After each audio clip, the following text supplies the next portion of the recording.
You sure you want to do this? Is it too late to bail? I mean, you're already here. Do you want to start? Or do you want me to start? You start. Oh, you're nervous. Okay, I'll start. All right. Man, I'm honored that you chose this podcast to have this discussion, man. Thank you so much. I know it's going to be a tough conversation. It's not easy. But yeah, so I'll just go ahead and say it. So today we're discussing Erasmus, and there's a lot of info that people need to know about him. And Joel is formally resigning from Here for the Truth because it turns out Erasmus was here for the lies. Yes, the band is breaking up, and I mean, we had to make this announcement somehow. So I declined many offers, by the way, to uncover the dirt on Erasmus, but I figured this was the best path forward. I feel like you're the right leader for this. You're the right person that can contain this message, and let's just do it, man. I mean, it is what it is. Yeah. So, what did you learn? Well, all those times where, Erasmus was fake gesturing, covering one eye, pretending to mock and make a joke out of, pretending to be part of Illuminati and secret societies. Bro, how do you think I am where I am? Is it a normal story for someone like me from Sydney, Australia, having nothing to do with the truth of the world, all of a sudden to end up so quickly with a top 1.5% podcast, a 40K following on Instagram? But the crazy thing is, all these things seem so natural and so organic to me, but I didn't realize I was being handled this entire time. Wow. What was the first sign?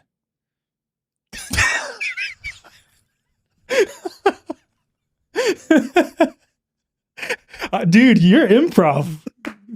Well done. Bro, that's going to be the intro. Did you? That is the intro. That's the intro. Were you like, where the hell is he going with this? I literally thought in the car that I was that statement that I said, do you want to start? And then like you having a puzzled look on your face and then me saying, I got it. I know you're nervous. I love it, bro. Okay. For real though, dude, thank you so much for being here. Second time on the show, I think.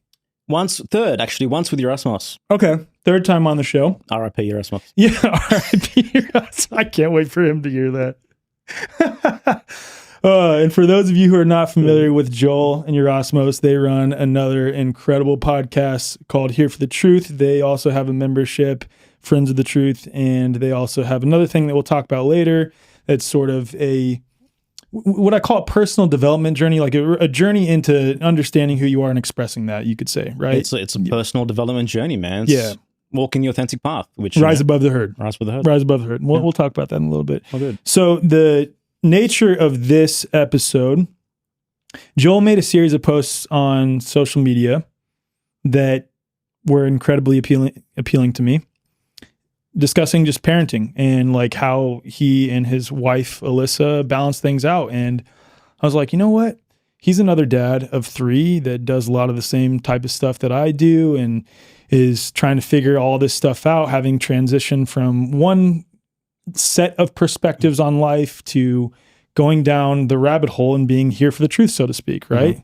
Finding a new way forward from both here for the truth and the way forward. But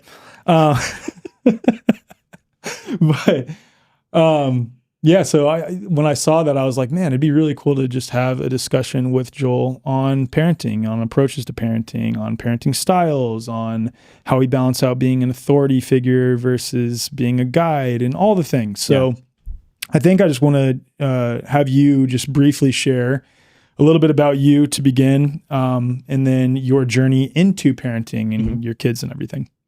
Cool. Yeah. Thanks for being here, man. I definitely appreciate that for sure. So yeah, I'm a father of 3. I've got 3 daughters. So I've got zero perspective on what it's like to be a boy dad or raise a boy. So maybe you can fill in some of those aspects. My daughters are 6, 4, and my youngest is 7 months.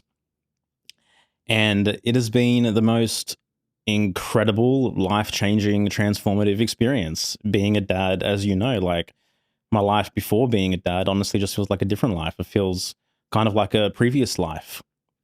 And for me, since becoming a dad, And, since obviously being married and bringing children into the world, never felt right to do things in the kind of a conventional way, I guess, so to speak. I didn't like being away from my family. I didn't like when I was working a job, leaving the house, coming back home, my wife just holding it down. And like that path isn't for everyone, and that might be the only path for some people. So I don't claim to hold, all the keys when it comes to this. It wasn't for you. But I knew what I wanted, and I wanted to build a life where I was able to be more accessible, be more flexible, where I was able to be in a home and work in the home. So, creating an online business kind of seemed right for me. So it's interesting, it's like I had children, and then a value of mine was wanting to be close to my children. And so the trajectory of my life shifted in order for me to achieve kind of that value. And that's kind of what we've done, man. So, originally from Sydney, Australia, currently living in Mexico, currently in San Miguel de Allende. And I host a podcast. I work in the home. The family life is very central to everything that I do. It can be a lot sometimes for sure. But just navigating this journey in real time with an incredible woman who shares the same values as me. And I think that's super important, obviously, that we're on the same page and share the same values. And trying to raise well-adjusted, well-connected kids who feel genuinely appropriate for life. And kind of, I guess that's the starting point. That's a great starting point. The one thing that comes up for me just with that initial starting point is the balancing out of work life and family life, especially as an entrepreneur, because that's something that I'm still honestly trying to navigate as best I can. And I think so many people these days, whether they're an entrepreneur or not, but I would say especially the entrepreneurs, are in a position where they feel like they're being squeezed just the way the economy is, the prices on everything going up. Yeah. And so they feel this pressure to provide for their families. And at the same time, there's like a necessary perspective shift on like, why am I doing all these things in the first place? It's ultimately for my family, or so I say. And that's where someone needs to look inside themselves and really check on why they're doing what they're doing, like get to that deeper why. But they can get sort of lost in that, not remembering the reasons they're doing it in the first place. Yeah. But again, it's like this weird dance that you're in. Yeah. So how do you balance that out personally? It's an ongoing dance, and it's an ongoing balancing act, and it's an ongoing real-time journey of recognizing when things are in balance, when things are out of balance, when your attention needs to shift. And you're right. The reason that we all do anything, whether it's conscious or not, is because of what we value. And for me, I like to believe that I'm quite conscious of what I value. And what I value is my family, is a connected relationship with my wife and with my children. And if my work and if the path and the trajectory or the speed of which I'm doing things becomes detrimental to those relationships, then that's a catalyst for me to take a look and make an adjustment. So for me, like, I don't want to just grow as quick as possible as an entrepreneur and build a life that is costly to my relationships and to my family. And so I orient myself in reality, and I try to do things and grow at a pace and balance my life in a way where all those cups are kind of filled in a way that makes sense. And I don't know about you, man, but for me personally, if like there's things going on in my relationship with my wife, if that's becoming rattled or shaken to some extent, I can't be at my desk and do my job. No, hell no, not going to do it well. No chance. I'm not going to be focused. No. I'm not going to be fully present. I'm not going to be as productive or as efficient or as on point as I know I can be. So like, that's kind of the foundation of it, man. We need to be on each other's side. We need to be connected. Things need to be repaired and resolved. And then I can be way more powerful in that. And I think like, many men and fathers can kind of get caught up in just ticking the provider box. Like that's the only thing I need to do. And then kind of everything else will take care of itself. But I think from the get-go, even before you've like earned money as an entrepreneur or whatnot, you need to see yourself as more than a provider, because you are more than a provider. You're a father, you're a caregiver, you're a friend, you're someone who's there to augment the interests of your children and remain connected to your wife as well. So I think we need to move beyond the I'm just a provider kind of paradigm, get out of my way. If I just tick this provider box, then no one can say shit to me. No one can talk down to me. No one can whatever to me. Like, no, you're more than that from the beginning. I love that so much, man. Yeah. That's such an important reframe. The other thing as it pertains to specifically working from home, because I know a lot more people are working at home these days. So I want to preface this by saying the grass is always greener on the other side. You know, like you and I were just talking about that before when talking about the difference between San Miguel and Austin and how like it's so easy to see where things are better elsewhere, not forgetting like what you have in your present situation. So with that being said, working from home, like I've done that over the last 4 years now, ever since I left the Army in April of 2021, been working from home. And I love it so much for a variety of reasons. And I'm happy now that I have this studio space separate from my house. Now, this is a very like niche, specific example, but this also sets a larger frame for a larger example that's maybe more relevant to other people as well. In that when I'm at home, sometimes I struggle to fully focus on my work. Yeah. And I found myself being in positions where I'm trying to really focus on something and my kids would want to come in and I'm like, hey, right now I'm working. And I really thought and reflected on that. I'm like, is that healthy for them to be constantly coming up to me? Is it healthy for them? I mean, not for me, like whatever, I can figure it out. Yeah. Is it healthy for them to be constantly coming up to me, to be met with me saying, not right now, not giving them attention. And I've now come to a position where like I close the door to our at-home office if I'm doing something, and they mostly understand that means like, okay, daddy needs time. The office doors are open. That means I'm present and I'm home. Yeah. Likewise, if I get back from the studio, that means I'm present and I'm home. Yeah. Because I don't want to be in a position where, you know, I'm focused on work and I'm not fully present with them when they're trying to get my attention. And it's not that you should just give up everything that you're doing and just automatically turn towards them. You don't want to reinforce that either. But how do you approach that work-life balance while working from home? Yeah, good question. I mean, like, I'm not working in the kitchen. I'm not working in the living room. For me, I've kind of set up my environment and kind of the house that we live in a way where like the office is very far from where family life is generally happening. For example, it's upstairs and all the way on the other side of the house. And I think Alyssa does a really good job of like letting the kids know that kind of I'm working at the time.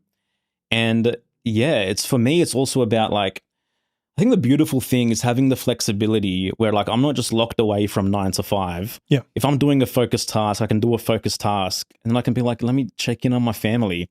And I can go downstairs, play with the kids, have a meal, have a snack, play tip, run around, jump on the trampoline, and then be like, all right, I'm going back upstairs now, you know? Yeah. But that's kind of, for me, I've curated my life in a way where that's possible and I can do that.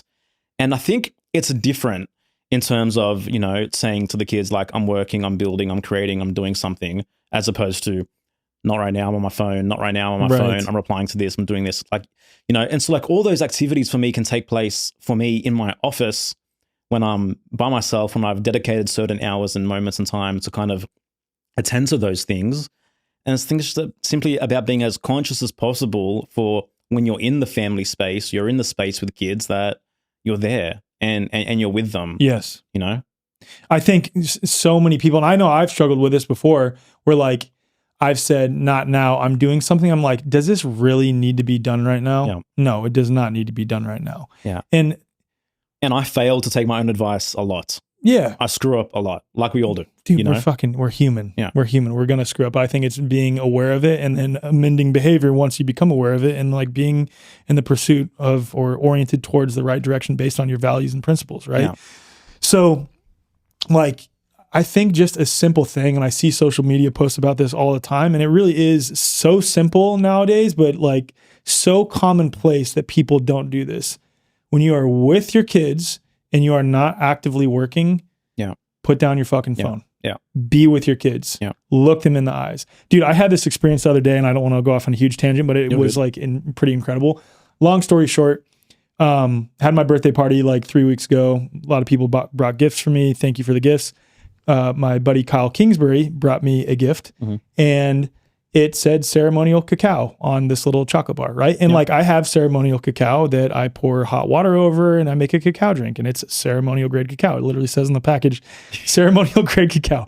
So doing my morning routine before Kylie's awake, and I'm making coffee in the kitchen, and I see this little chocolate bar sitting there. I'm like, oh, ceremonial grade cacao, cool. I take a few bites of it, start chewing it, swallow. I'm like, oh, that tastes pretty good. Set it to the side. Thank God I didn't finish the full bar. Sit down, start doing some work on my computer, and my body starts feeling tingly all over the place. I'm like, all right, I did Qigong this morning, and I did a very breath-based Qigong. There's no way that's why I'm feeling this tingly though. Like, so I asked Kylie, I'm like, did we get new coffee? Like, what's going on here? And then it finally occurred to me, I'm like, oh shit, I need to go check that chocolate bar. So the ceremonial cacao that I had eaten was ceremonial cacao in a different way. So I had 1.5 grams of mushrooms unintentionally.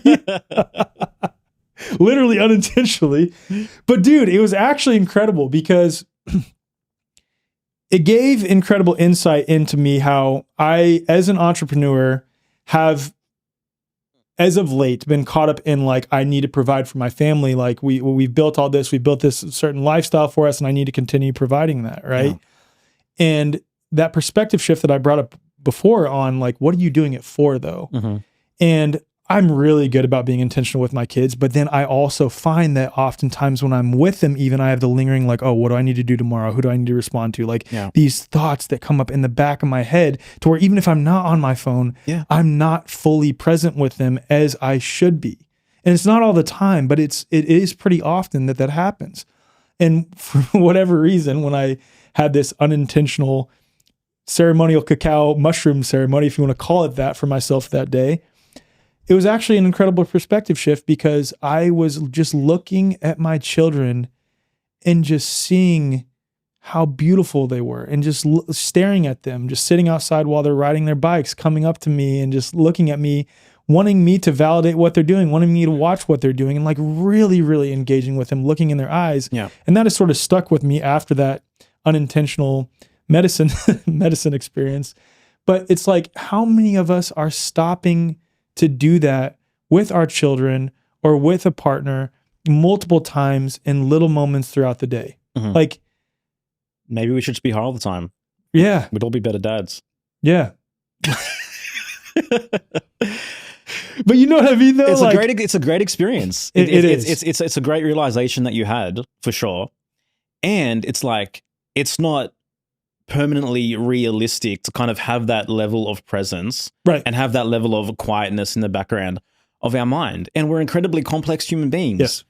And you are a dad, and you have a job, and you have a lot on your shoulders. And sometimes you're going to be with the family, and you're going to be thinking about what I need to do tomorrow, what I need to build. You're going to have an idea, and you're going to want to write it down. And like, I don't think you should beat yourself up about that. Like, those moments are going to happen for sure. But it's like, you know, maybe it's like not getting fully sidetracked in it, you know. Maybe make a note, take a reservation of what it might be, and then kind of get back to being with your family. But I think it's a really organic thing as well. Like, you're an entrepreneur in the home, building and creating, and you're going to have those moments, and it's real and it's cool for them to kind of see that too, you know. Especially if like you can be vocal about it too. Like, hey, real quick, I just had this brilliant thought and idea. I got to go write it down real quick. I'll be right back. Yeah, like, bro. And that's you being fully engaged in your creative process as well. Yeah. That's you being connected to your interests. That's you caring about what you're creating, what you're building. I mean, for them, they might have a quick idea of something to draw, something to create, and they might just shift off and go do it. And that's such a natural thing. True. That's a very good for the child to do. And like, that's dope. Like, I want that for my kid as well, you know? So I think also it's like just lessening the noise of the inner critic and trying to like be so perfectionistic about how we are and who we are and trying to adhere perfectly to a certain dogma, a certain parenting philosophy. Yeah. Like, all this stuff is so fluid too, you know? So true. I think it's actually speaking to something a little bit deeper too, that in those moments when you are sitting with your kids, but your mind's elsewhere. And that's such an important thing that you said about like not shaming yourself in that. And it's going to happen as a human being, especially as an entrepreneur. Like that's just the reality. Like, cause I won't say you're always having to like creatively problem solve and innovate, but that's the mode that you are in as an entrepreneur if you're a successful entrepreneur. And that's just the reality. Yeah. And I feel like the deeper thing that it's speaking to also goes back to, or ties in with, how at least we've come to express emotions as parents when we're with our kids. And again, we're not perfect with this. And what I'm pointing to is that it's not that it's wrong for you to be thinking about something else while sitting with your kids. Yeah. It's that it's confusing to their nervous system when you're not saying what is present with you right there, right now. Yeah. That's what I'm saying. And how it ties into the emotional thing is like, I know in the past, and we no longer do this, if we were really deeply frustrated inside or really deeply angry inside, we would, or I'll speak for myself, Kylie would probably say the same thing. We would try to stuff that down because we're like, oh, we don't want to express that in front of our kids. Yeah. And that's confusing to them. They're intuitive beings. They know. Yeah. Exactly. So it's better to just say what's present with you right now and then engage from that perspective of what is actually true in that moment. So maybe in these positions, you just say, hey, right now, like my mind is, I'm thinking about X, Y, and Z things right now. Let me think about it a little bit more and I'll get back to being with you. And that's another level of respect you're showing for the child as well, by being real with them, by bringing them into your thought process, by not trying to like cut off and cultivate this kind of, this bubble wrapped world where like dad or mom aren't having different emotions, aren't thinking different things, aren't having different thoughts, like even if you are on edge, like guys, I'm on edge right now. I feel like, I need to take a walk. I feel like, if things in the household continue a certain way, then I'm probably not going to react the best way. I'm having a moment, There's so much more real, so much more human than just trying to pretend like dad doesn't get angry. Dad doesn't think about other things, Dad doesn't wish life was different for a moment. Like we're a multitude of parts as well, if we're talking about parts work and IFS. And it's about having, more self-compassion, more grace, knowing that you're doing the best you possibly can. And in those moments, like forgiving yourself and coming back to what's real, like we want to raise kids who feel appropriate to reality and feel appropriate to themselves. And so often when we just adhere to these certain dogmas or philosophies or ideas about how to be the best parents or how to live life in the best way, we're cultivating an inorganic world for them. Yeah. They're going to have these real experiences as well in the future, Yeah. Yeah. So well said. So there are so many different topics I want to get into, but I think because we're already on this topic of like dealing with emotions and stress that is present or, things of this nature, how do you approach that with your kids when they're experiencing strong emotions? Yeah, or just what's your approach to like emotions and expression with kids? And you have 3 girls, so that's going to be a little bit different than mine. A lot of emotion in my house for sure. What you mean like when like they're just having a tantrum? Yeah, for sure. I mean, you do the best that you can. Yeah. Sometimes you're not going to be able to talk them off the ledge. Right. Sometimes you're not going to be able to regulate them as quick as you'd like to regulate them. Sometimes it's going to go on and be super annoying and be super frustrating, and they're going to be screaming about things endlessly that seem irrational to you.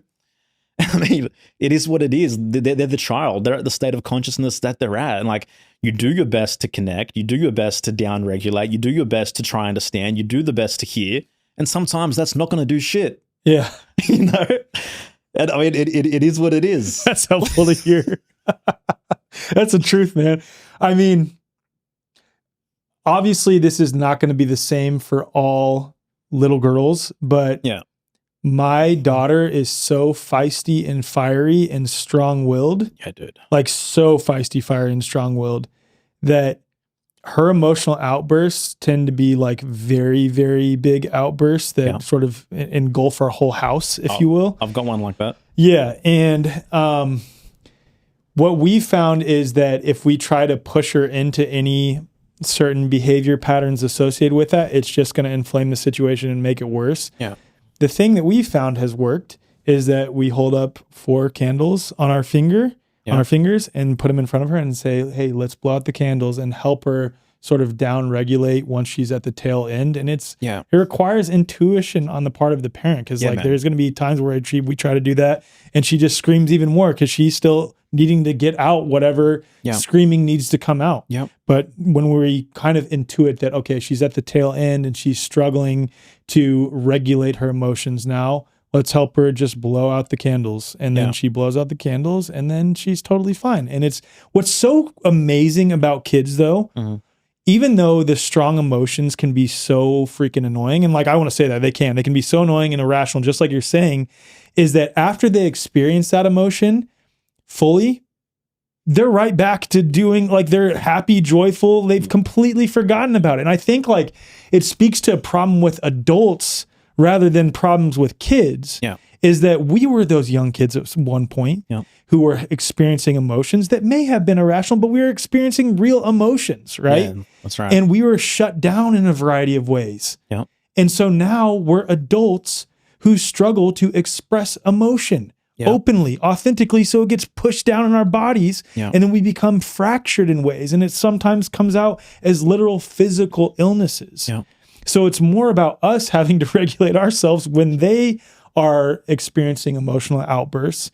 And the funny thing is, the more that we can regulate ourselves in the midst of that, the more they will eventually naturally reflect it. Yeah, absolutely, man. Nah, well said, dude. Like, I mean, something I say often is like, my kids can go from having a seeming exorcism to like literally being the most angelic, present, beautiful beings within the span of like 7.5 seconds. So true. But that's the level of fluidity they have, like between these different parts that want to express themselves, you know? Yeah. And you're right. It's like most of the time the job is managing our triggers, managing our reactions to it. And sometimes that's really hard. We have 3 kids, 3 toddlers each. Both of us have seeming newborns, especially for our wives that like are completely touched out, completely exhausted, completely immersed in it 24/7 with barely a second to themselves, right? Barely get a wind down moment at night sometimes. It's hard. It's really hard. And sometimes you just got to do the best you can, forgive yourself, you know, try not to tear the house down yourself, and then it's going to pass, and you know you're going to come back to reality. Sometimes the kid doesn't want to do EFT or breath work or well, whatever it might be. Like, you know, sometimes they will. But yeah, you're right, man. It's about letting them to safely, fully express where they're at. You do your best to connect and regulate, and you know, and it's going to pass. It always passes. You know it does. The one thing that I'm still trying to figure out how to navigate related to that is how to go about that in public. And it's not that like it's hard. It's so tough. Bro, you're in a restaurant, you're in an awkward circumstance. Yeah. All your own kind of fears of judgments and projections from strangers and the rest is coming into it, right? Even if we're around like other so-called truthers and conscious parents, that kid's screaming there, you know, like their kids are more regulated than mine, you know, like that type of thing. Yeah, dude. Yeah. But I mean, the kid's going to have the experience that the kid is going to have, and you're making the choice to go to a cafe or to go to a restaurant or to be in a certain environment, you know? And again, man, like there's no perfect answer. There's no secret. You know your kid better than anyone. Do the best you can. Like it. Yeah. What's wild is our kids, for whatever reason, are so incredibly well behaved mostly when we go out. Like the one who has fits, if you want to call it that, it's not even a fit. It's just a baby expressing, is our 4-month-old. Yeah. But like that's a baby doing what babies do. Yeah. On that note, with Alyssa, I'll speak from Kylie's perspective here, and I'm sure so many stay-at-home moms struggle with what I'm about to say. Kylie is at a position where, especially now that we have 3, again, she's touched out. She doesn't get that wind down time. She barely gets human adult interaction except for from me. Yeah. Luckily, we do have some moms in our area that she connects with that are like-minded, like-hearted, and that's a whole separate conversation regarding like how I think human beings are supposed to live within communities and things like this. But there is a level of being like losing one's own identity, especially as a mom, that I have no idea what that feels like, but I know it's a real thing. Yeah. And I'm happy that Kylie's now in Remedy Academy training to be a homeopath right now, and we're trying to balance all of that out with everything else we have going on, and 3 kids, a brand new 4-month-old baby. But how do you guys go about those moments that I'd imagine Alyssa has as well, where she's feeling like her identity is just, I'm a mom who's breastfeeding all the time and making food and doing all these things? Yeah. I mean, Alyssa, like, they seem to be in a very similar phase of life for sure. You know, Tieta, my youngest, is 7 months, and yeah, Alyssa has definitely expressed those things. Like, I don't have any time for myself, so to speak, you know. Recently she's taken up watercolor painting, and she loves it, and she really enjoys it. And it's been something that's been very powerful for her. But now it's becoming even hard to like do that and find moments for that. Like, you know, at night when they're all asleep, she's kind of exhausted. And I don't have, you know, any perfect answer to the question. And like, I'm not a woman having that experience, obviously. And at the same time, like, it's a phase of life that you're in. You know, it's a phase of life that we've chosen to experience. We've chosen to bring children into this world. We've chosen to have 3. We've chosen to be all in the home together. We've chosen to raise them a certain way. You know, let me do my best to support you and my best for you to find ways to have self-care and to be creative and all the rest of it. And the reality is, for this position that you're in and we're in, you're not going to be some woman boss entrepreneur at the same time as what you're doing. Totally. You know, I don't think Alyssa wants that, you know. But it's like, how can we check ourselves and check the projections that are coming from the world, that are coming from culture, that are coming from social media, to kind of be a certain way? Totally. Because, you know, even so much of this is romanticized through certain social media accounts as well. Even like unschooling life, homeschooling, etc.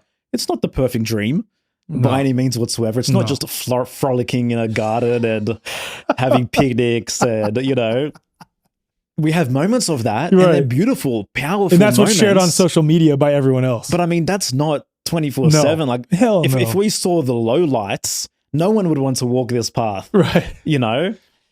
So again, man, it's like having that level of grace for yourself. And, you know, obviously, like, mothers know this, and I'm preaching to the choir, but it's like, you know, that this is the most important thing to you right now on a deeper level. Like, this is where you're at, and this is what we've chosen. And let's support each other as best as we can, have as much grace as possible for each other, and kind of just navigate this day by day. It's a windy road. There's going to be bumps. There's going to be speed humps. There's not a perfect idyllic path on this journey. But yeah, it depends on your values and cultivating your life according to your values. And ultimately, if you really just need more creative time, you really just need X, Y, Z, then, you know, maybe send them to school if that's what you want. But on a deeper level, like, that's not what we want. So we'll navigate accordingly. In where you guys live, is there any cool like homeschool co-ops or Montessori schools and things like this too? Or yeah, there are those options around us for sure. We have friends that are in those options. But man, we just love having our family together. You know, that's awesome. Not everyone's the same. And I don't think there's a perfect path that is a one size fit all for all families. But for us, man, we just like really love navigating life as a unit, regardless of how difficult it can get at times. We have like, we've got like a teacher that kind of comes into the house and does creative things with the girls like once or twice a week and things of that nature. Yeah, but for the most time, man, they're just free in the house, pursuing their interests, you know, in the best case scenario, uninhibited by us. And are you taking like a full-on play-based learning approach right now? I've got a zero learning approach. That's awesome. It's life. So it's full self-directed. It's life school, bro. It's life school. They determine their days. For the most part, you know, like the hardest part is convincing them to go to a cafe because we don't feel like making breakfast and we feel like having a coffee outside of the house, you know? It's wild because that's the same with our kids because Kylie and I are such big foodies, dude. We love experiences like that. Us too. And our kids hate leaving the home. Yeah, like they hate leaving the home. Like sometimes that they accommodate, and like honestly, sometimes they understand and it feels genuinely like they're doing it for us, you know? And sometimes they just zero fucks given. So true. But yeah, man, for the most part, like the natural human life to me is like we're all here to solve problems according to our interests. And so literally that's the environment that I'm trying to cultivate for my kids, is for them to have an unimpeded relationship with the pursuits and the achievements of their interests. And who am I to judge what those interests are right now? You're a child. Go pursue those interests freely. Yeah. So what we've chosen right now, and it's really like, it's Grayson, our son, our oldest, has chosen this, as has Charlie, our almost 5-year-old. There's a cool little alternative school around here where the overwhelming majority of parents are pretty like-minded, and it's like a lot of play-based learning, especially up until they're roughly 7, 8 years old. There's no grades. It's like a spectrum where you're in one cottage and they spend a ton of time outside.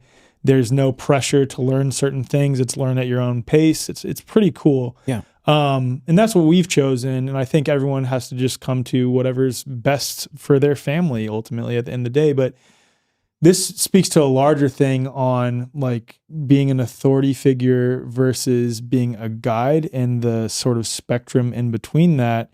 And when it comes to the decision to have Grayson and Charlie in this alternative school, it's their decision. Like if they wanted to homeschool, we'd be like, yeah, you can totally homeschool. But we, started Grayson out in this a couple years ago, and he liked it. And we asked him if he wants to homeschool, and he's like, no, I want to do this. Yeah. In fact, we stayed in the area that we're in right now because he loves his school so much, and the peer group that he's formed. And he has such a strong friendship. He has such strong friendships because of that school. Yeah. And we mostly agree with the way they're approaching things, and anything that they do or say that is not in alignment with our family, at the least that school cultivates critical thought because they use the Socratic method so much, rather than directing from an authority figure position on what the kids will learn. It's asking lots of questions, and ultimately we can fix that in the home on anything that is out of alignment with our family and our values and principles and things like this. Yeah. But that's the perspective we've chosen. The thing with Kylie and Alyssa in this phase that they're in right now, that, it is just a phase. There's two things I want to touch on with that. One, and please do not take this as a trigger if either of you hear this, like, because I say this to Kylie too. It's like, we've chosen this. We're recording this podcast only for Kylie and Alyssa. Like, it's not to invalidate their experience whatsoever. I really, truly mean that. Like, it is incredibly hard. Like, a mom's job is 24/7. It's 25/8. Like it's forever. It's all the time, and it's never turned off. And it's ultimately understanding that we chose these things together. We made these decisions together, right? Yeah. And it can always shift at any point in time. Like if Kylie was, if we were in the position to, if she was like, hey, I want to go pursue this, I was like, all right, let's figure out how we pursue that. Yeah. Let's figure out how we get that done. It's that we chose this. But then the second thing is, going back to what I said earlier, this speaks to a larger issue with the way that we have orchestrated and organized societally. And it's that we don't have community. I think that especially moms who are stay-at-home moms that are raising kids, the fact that we don't have other moms locally in our immediate vicinity that are on the same page as us, that we can easily connect with and come together in groups on a regular basis. Yeah. That's so incredibly validating. And it's help that's there, or at least having like family members nearby. We don't really have any family members nearby. You don't either. You live in Mexico and you're from Australia. So I think those are the other pieces too. And I think the solution to that is to cultivate community, which is a challenge in and of itself. Yeah. Shameless plug for our platform. But like, for real though, like it's community that people need, in-person community for things like this. So you're not so lost and you have that validation. Yeah. I think it's really important to have, key community and to have key friends. And especially for the mothers, just to be seen, to be felt, and to be heard by someone other than us as well is super important. And obviously, I think there's downsides, because I think some people are way too community-oriented, where they just sacrifice everything for the community, become completely lost, become completely immersed in the community. So much pressure is built just to do things and go to events and to show up and to have to like reciprocate. Oh, you minded my kids? Let me, there's obviously, it can go to extremes, but you need to find what that balance is for you, for sure. And, for some people, that just might not be community, might not be a viable thing by any means whatsoever. So then like, what do you do in that situation? But yeah, I think there's a healthy balance that needs to be struck there. But I think at the end of the day, man, it's very important to find similar, like-minded, like-hearted families that you can connect with in real time, in person, and let a load off, so to speak. Absolutely. Yeah. How do you all approach balancing out time for yourself between you and Alyssa? It feels very much heavily in my favor right now. I get to spend a certain amount of time in my office by myself, pursuing my own creative interests, my own creative endeavors, building things, having my own thoughts. So it's tough, especially with newborns. Like, they only want their mum, And is your youngest exclusively breastfed too? Exclusively breastfed, man, and like, it's a totally different experience for the mother, and I cannot possibly sit here and pretend that I can know and perfectly relate to what she is going through, even on a hormonal level.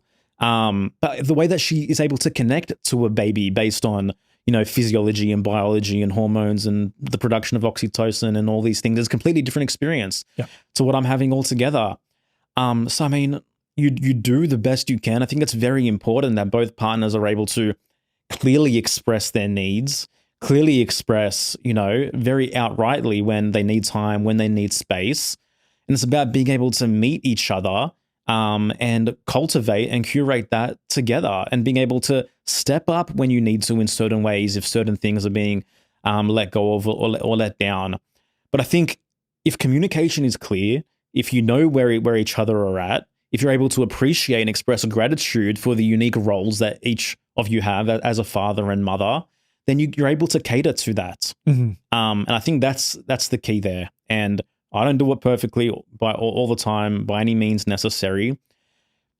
We are all, as individuals and as families, we're a constant work in process. I don't delude myself into thinking that one day I'm just going to have it all figured out. I'm going to be on point at all times. I'm going to have everyone perfectly handled, whatever it might be, and everything's just smooth sailing. We are all constantly learning through a process of conjecture and criticism, so we take our best guess as to what's going to work out, where things might fail or might not be perfect. We iterate, and our life is a constant process of this guesswork and iteration. And, if we're sincerely hearted, then we're going to head in the right direction. We know it's not going to be perfect, but we're going to keep doing the best that we can and hopefully raise really well-adjusted, well-meaning, beautiful children that become beautiful adults. Well said. Yeah, and I think with us, we just try to be open about expressing on a daily basis where we're at. And when Kylie says, "Hey, I need time, can you take him?" If I'm not actively doing something, or even sometimes if I am actively doing something, as long as I'm not recording, I take our youngest and just hold him for a little bit so that she can have space and time. Now, those moments are fleeting because ultimately he can only be with me for 30 to 45 to an hour max before he wants mom. And I've exhausted all things. I've, held him, patted his back, tried to burp him, just walked around with him, put him in a stroller, changed diaper. Okay. He wants milk. So I can't do anything about that. I got to give him back to Kylie. But ultimately it's I totally, first off, cannot imagine what that's like, having a baby attached to you at all times, never having your own space or your own personal time. So I won't say that I empathize with that because I have no idea what that's like.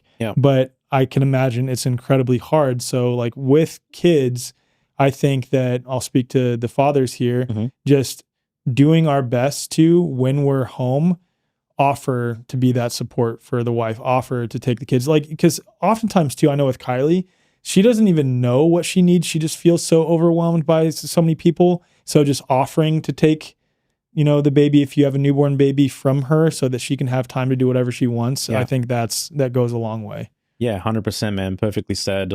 I'm in a very similar situation. My youngest Tieta likes max 45 minutes, 60 minutes. And at some point beyond that, it kind of becomes unhelpful to keep trying to just appease this baby that literally just, wants mom. But, for my toddlers that are 4 and 6, it's a lot easier for me to be able to take them and entertain them and play with them and connect with them and all the rest of it. But yeah, I'm with you, man. In those moments, relieve her as much as you possibly can when time allows, and also intentionally and consciously make time for that. But yeah, man, just on an energetic level, having a child or a baby attached to you literally 24/7, even purely on an biofield, energetic level, having your space and your bandwidth consumed, I cannot possibly imagine the level of exhaustion that they must experience at certain times.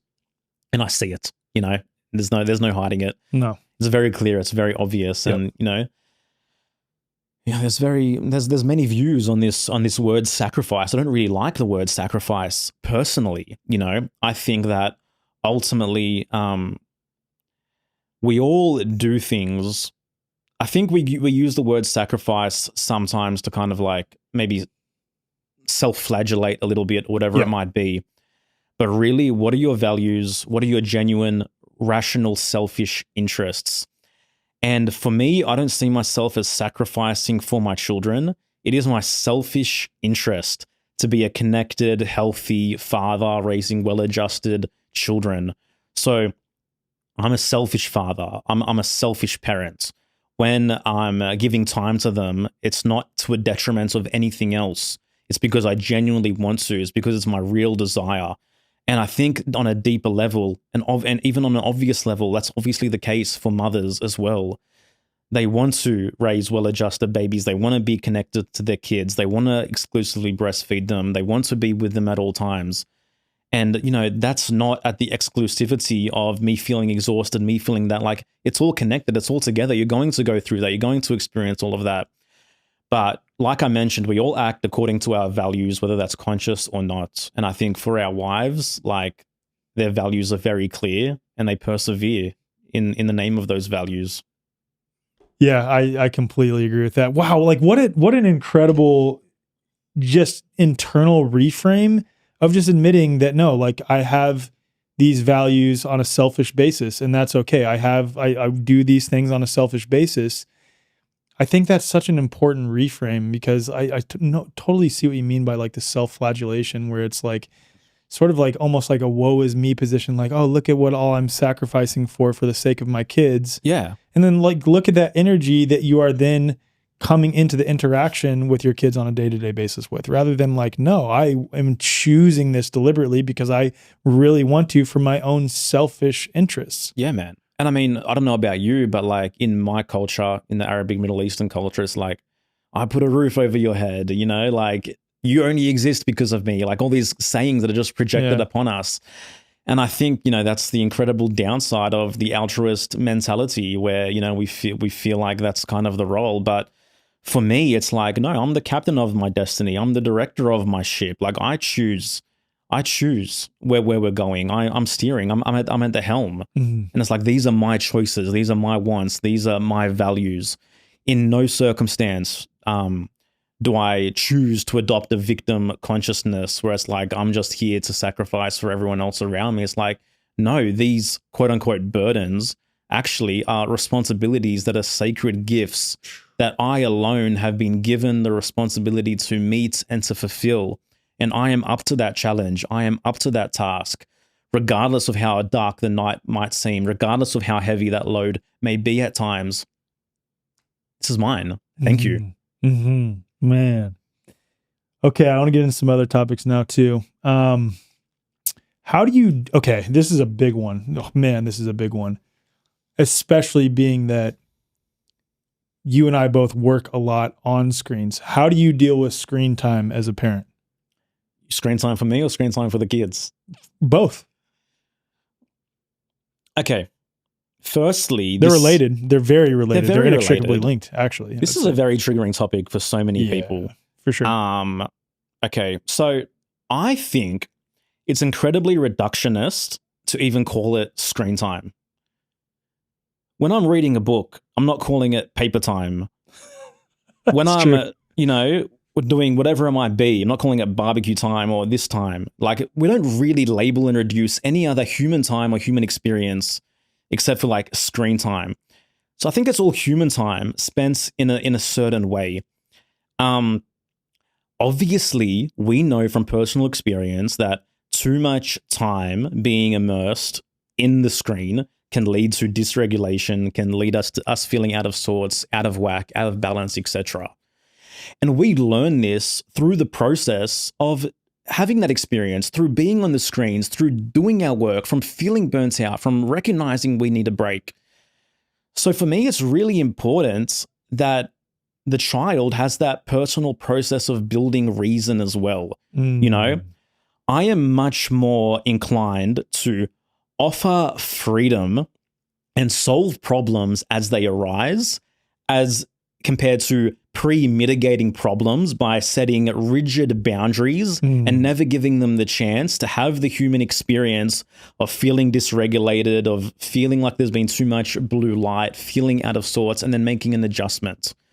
You know, I think it's a fallacy that, you know, kids can't reason until a certain age, until the prefrontal cortex is perfectly developed. I think so. I think we're at different stages of reasoning, but I think they're always in the process of building their reason, even though it might not be perfectly developed. So I think it's important that they figure those things out. And at times, I may just step in and be like, that's enough. Yeah. Like, yeah. If you start seeing them get dysregulated, man, wow, I really like what you just said there. And I think what you said is actually helpful towards my situation right now. Yeah. Because with our kids, what we did at first is we've gone through phases over the last, 7 years since we've had Grayson and, having our other kids. And we've gone from basically saying no screens at first. Okay, that's not sustainable, especially being that we're on screens ourselves, to then saying, okay, screens within certain parameters, to then through moves and transitions being like, all right, this is the only way we're going to survive right now. Just let them be on screen so we can get our shit done. To now, the last two segments of this have been, okay, screen time, but only this amount of time per day. Mm-hmm. And if you want more screen time after that, you have to earn it. That has been horrible because then every action that they do thereafter, after they reach their limit, becomes about earning screen time. Yeah. As if it's something to earn. Yeah. And then their whole day and every activity they do is oriented towards having more screen time. Yeah, you've incentivized it. Yeah, which I think is incredibly unhelpful. Yeah.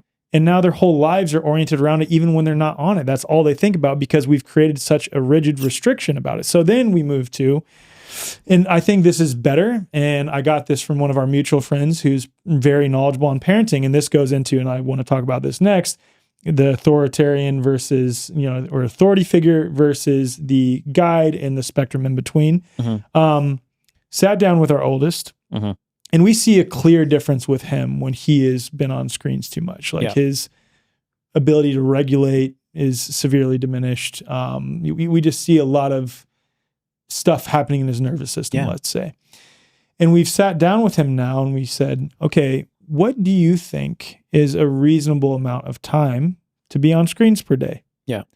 And we came up with 90 minutes. We're like, okay, you think that's a reasonable amount of time? So we are having this mutual sort of compromise conversation to come to an agreement together, rather than as a parent authoritatively saying you will only get this amount of screen time and you have to earn it thereafter.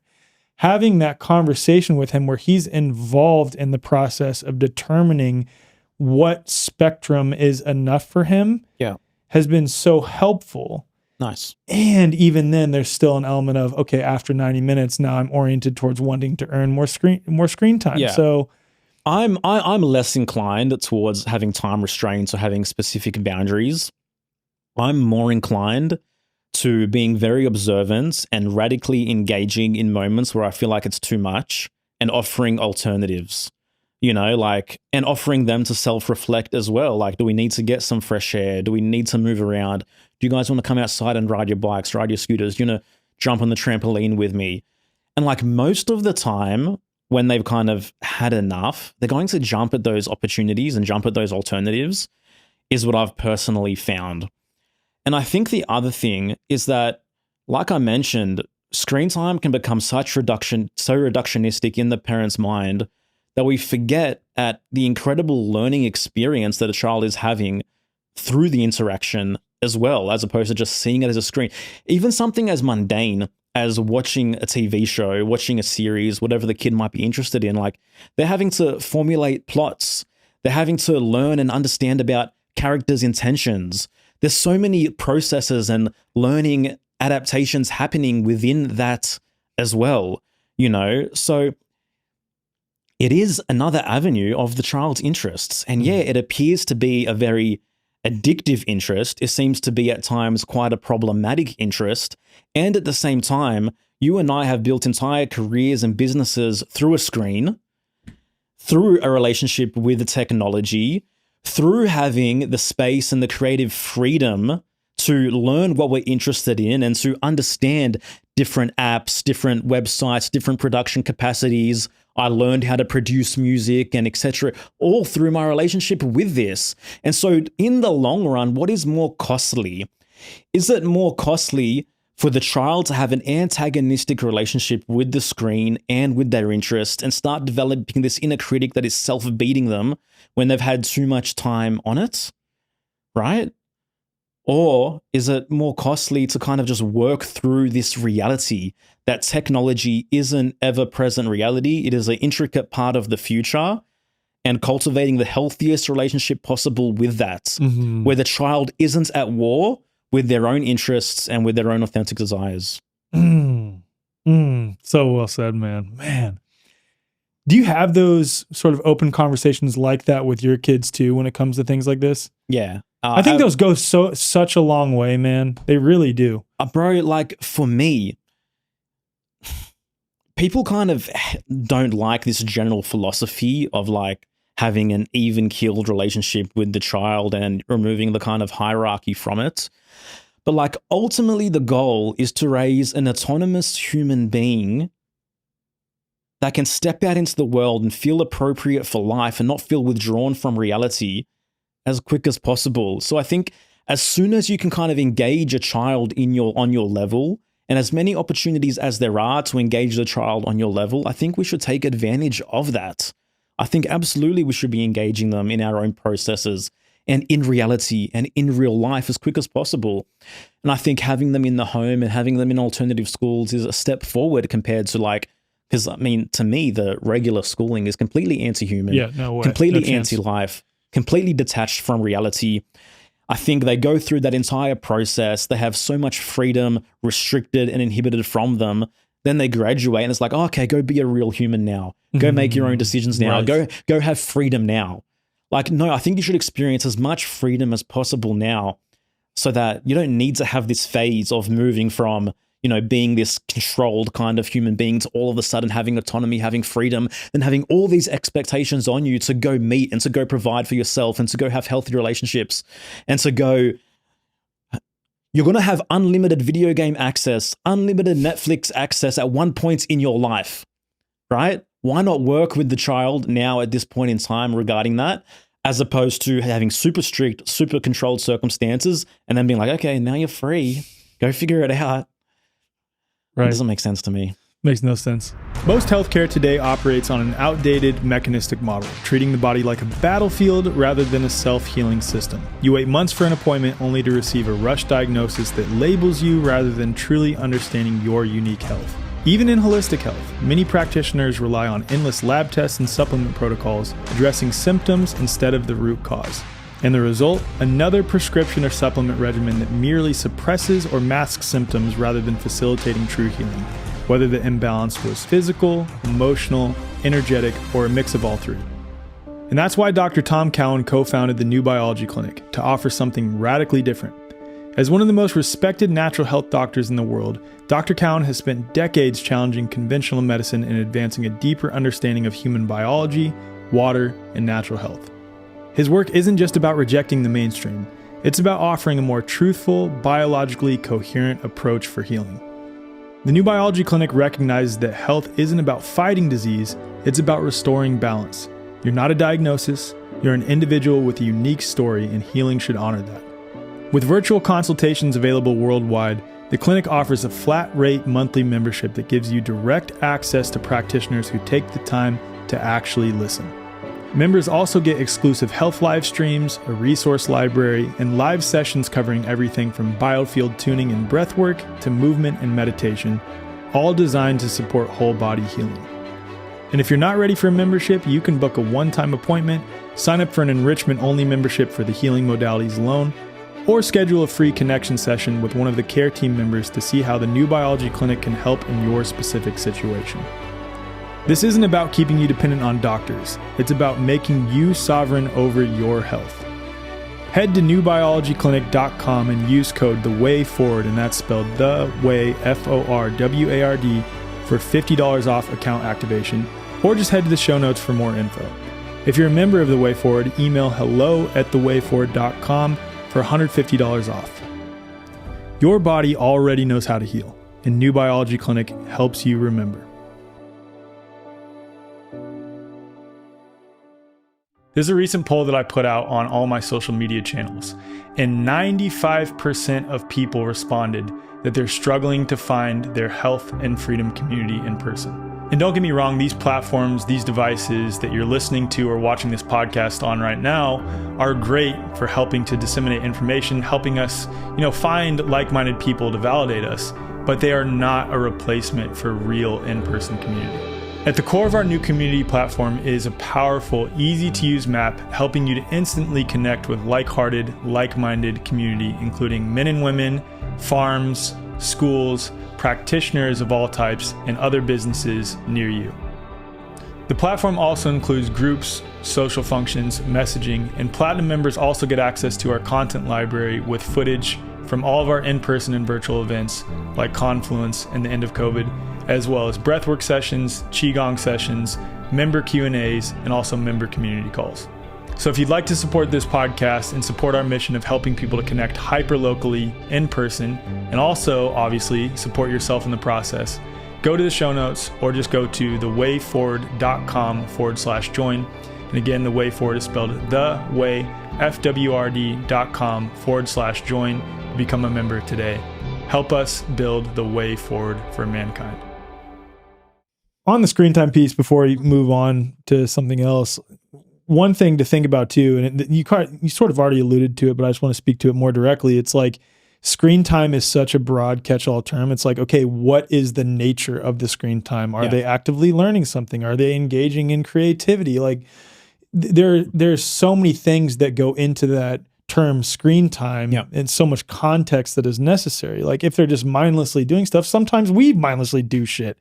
You know what I mean? Sometimes I need to mindlessly do shit. Right, exactly. So, and maybe when it comes to that, it's cultivating appropriate habits. Make sure, obviously, when it comes to the content that they're watching, that's a whole separate conversation. Yeah. But, being very mindful of the content that they're watching and what they have access to, of course, and also having those conversations. Like we've had to, as of late, have that conversation with Grayson because he has friends that he plays with, right? And we don't know exactly what goes on in their home. So we've had the conversation. We haven't said the exact word porn, but we've been like, hey, if any of your friends show you something that is ultimately, expressing like something that's uncomfortable to you, or shows them doing something like kissing, or they're naked or anything like that, first off, please just tell us. You will not, we have cultivated a relationship with our kids to where we want them to be able to tell us anything. And I actually have a code word with Grayson because I don't know if it's a natural human tendency or what, but there has been times where he's been scared to tell us something. And so I say to Grayson, hey, green. And that's the code word. Green means he can tell me anything and I promise I will not get upset. But having that conversation with him about kids and screen time and like what they have access to, and I don't know, right? We can't be there in every single moment. But anyway, all that to say, just the nature of screen time it requires so much more context than just screen time. 100%. And you touched on something incredibly important in that.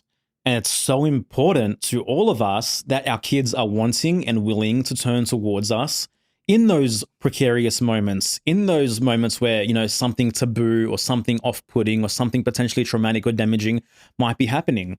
And I think when we're too coercive, too controlling, too forceful, the child is not going to want to turn towards you to show you what they're watching, to show you their content. They're going to grow up and become teenagers that start doing things in the dark or wanting to hide things from dad and mom, etc., etc. And so for me, my goal is to be someone that my children can always turn towards, and they can trust that I'm not going to judge them. I'm not going to put them down. I'm not just going to pour cold water. Dad is someone who's here to hear you and to magnify your interests. If you're interested in something, great. Come to dad as a guide who can provide you with supplies, provide you with tools, provide you with alternative ways of thinking about something and doing something, etc. And I think each time we unnecessarily impede based on our own shadow and our own projection, we are damaging the long-term relationship with the child, where we want them to turn towards us and they're going to make a choice not to because dad or mom is just going to pour cold water and boo-boo whatever it is that I've been doing, whatever it is that I've been interested in. So well said, man. Okay. I want to talk about that spectrum that I brought up earlier on, like being an authority figure versus being a guide and in between. What's your general approach to that? Yeah, go ahead. Because I had a lot of thoughts come up. Like, I know it's a big question, man. But do you know, give me more context to where that question's coming from. Let's say. So we've spoken a fair bit into it. But if you have something more specific on that, let me think of like a scenario, right? So, I don't know. Your kids are about to engage in something like, let's say, a very easy one. They want to go ride their bike outside and they don't want to wear a helmet. I don't know if you have your kids wear helmets. We do have our son wear a helmet, and he's also like fallen multiple times to hit his head. Yeah. But he's like, no, I don't want to wear a helmet because it's not cool to wear a helmet or something like that. How would you respond in that situation? Yeah, that's a very interesting question, man. And the reality is, in that situation, I'm not fully there yet. My eldest is still on training wheels, and I'm very laissez-faire about the helmet at the moment. She doesn't ride that fast. Training wheels, it makes it easier though, because they're probably not going to fall over. Exactly. Yeah. But like ultimately, on a philosophical level, where I'd be at with it is the child needs to be able to learn the value of wearing the helmet. Now, obviously, you don't want the child to fall and severely damage their head and then have to learn the lesson that way. Right. You know? Because you're in charge of their safety at that point, right? Yeah, of course. And, I think freedom is never about being reckless. Right. It's never about just, letting the child do whatever they want. It's not negligence. I think freedom is not negligence. And sometimes people have that kind of hang up when it comes to like gentle parenting or whatever it might be. And I don't like any of those terms. My parenting and my style, it's unique and it's individual. There's no one dogma or philosophy that falls into the category. So it's actually different from kid to kid, I will say, in our household. I mean, that's a sign of a good coach. Like growing up as an athlete, the best coaches are the ones that can tailor their coaching to the needs of the individual player. Yeah. And you know why, children and yourself and your experiences, why you admire and why you love coaches and crave that kind of guidance so much? It's because it's your choice. It's because you can walk away from the coach if you really wanted to. You're choosing to be there and to show up each day. In the parent-child relationship, the child can't leave. Right. And so it's a very different kind of thing. And we want to kind of be able to embody the coach a little bit more as parents, where it's like we're offering the best of our advice and you can say no, ultimately. Yeah. If you want to, and you're going to go through your own process of learning in that capacity. So, I mean, with the helmet scenario, what can you do except express as sincerely, as deeply as possible why this is so important, the possible consequences of not wearing the helmets, But at the end of the day, man, I don't personally see that I'm going to sit there and force the helmet on the child's head and strap it around them. I'm not gonna do that. Yeah, we haven't. I'd express my disappointment if they didn't do it because I know the consequences. And they would feel that, but they're going to make the choice that they make. Yeah. I think that's the best way to go about it, honestly. And that's exactly what we've done.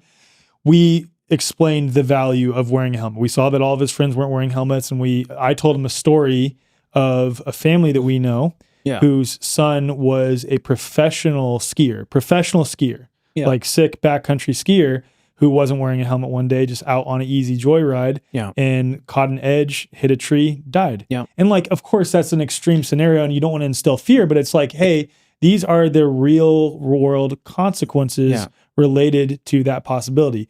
And then it was pretty interesting. He was like, all right, I'll wear a helmet. And of course, like when he's 13, 14, I didn't wear a helmet when I was riding a bike, but I did when I was earlier. And my parents definitely didn't go about it in a healthy way. Yeah.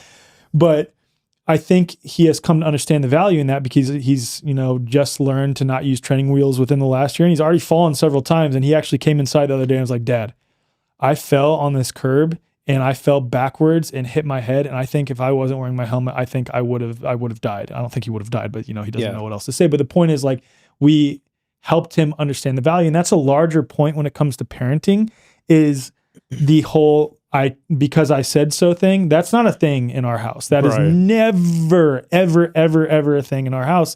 Even when we're in the moment, even if it's like super stressful, even if multiple kids are having meltdowns and we need to go somewhere, never, ever, ever say because I said so.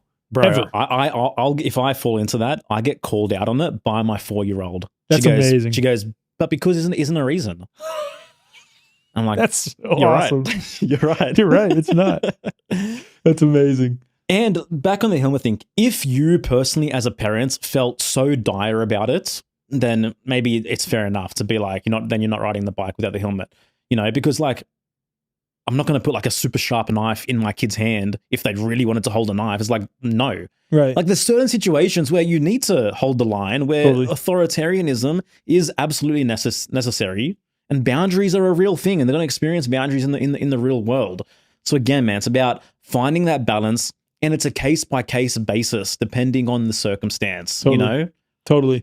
I think that's the best way to put it, man. And it really is that spectrum. Like I said, there are certain situations that call for just being more of a guide. And I think overwhelming majority of them really call for you to step into more of a guide or a coach role than it is the authoritarian role. And I think in those moments that do require you to be an authority figure where you are directing them yes or no, the more that you can get on their level and help them understand the why behind the yes or no, the better it's going to go. Because where so many of us have come to have issues with the way that government currently orchestrates itself in this world is because we feel like it's our parents telling us you will do this and not giving a genuine explanation, a true explanation for why.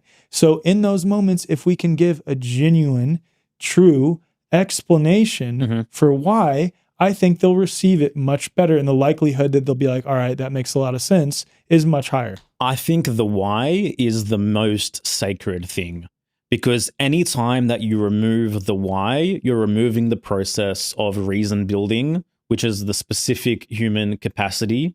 And it's what you want to nurture and cultivate more than anything else. You want to be able to raise objective human beings who are able to meet and grasp reality, even if they don't perfectly understand the why in the moment. But I think you always need to work as hard as possible to explain the why, and to work on being able to explain the why in a way that is going to be genuinely received by the child, for sure. Yeah, and I think it's also important. This is a much harder path. Like, some people hear freedom parenting or gentle, and they think, oh, this must be so easy. No, it's way easier to make rules. It's way easier just to say yes, no, not offer any explanation.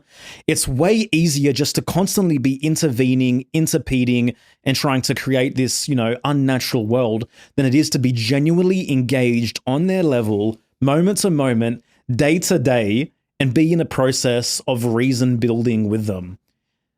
Real win-win problem solving when it comes to conflicts and what people need requires way more conscious interaction or way more conscious effort than the lazy no, because I said so. Right.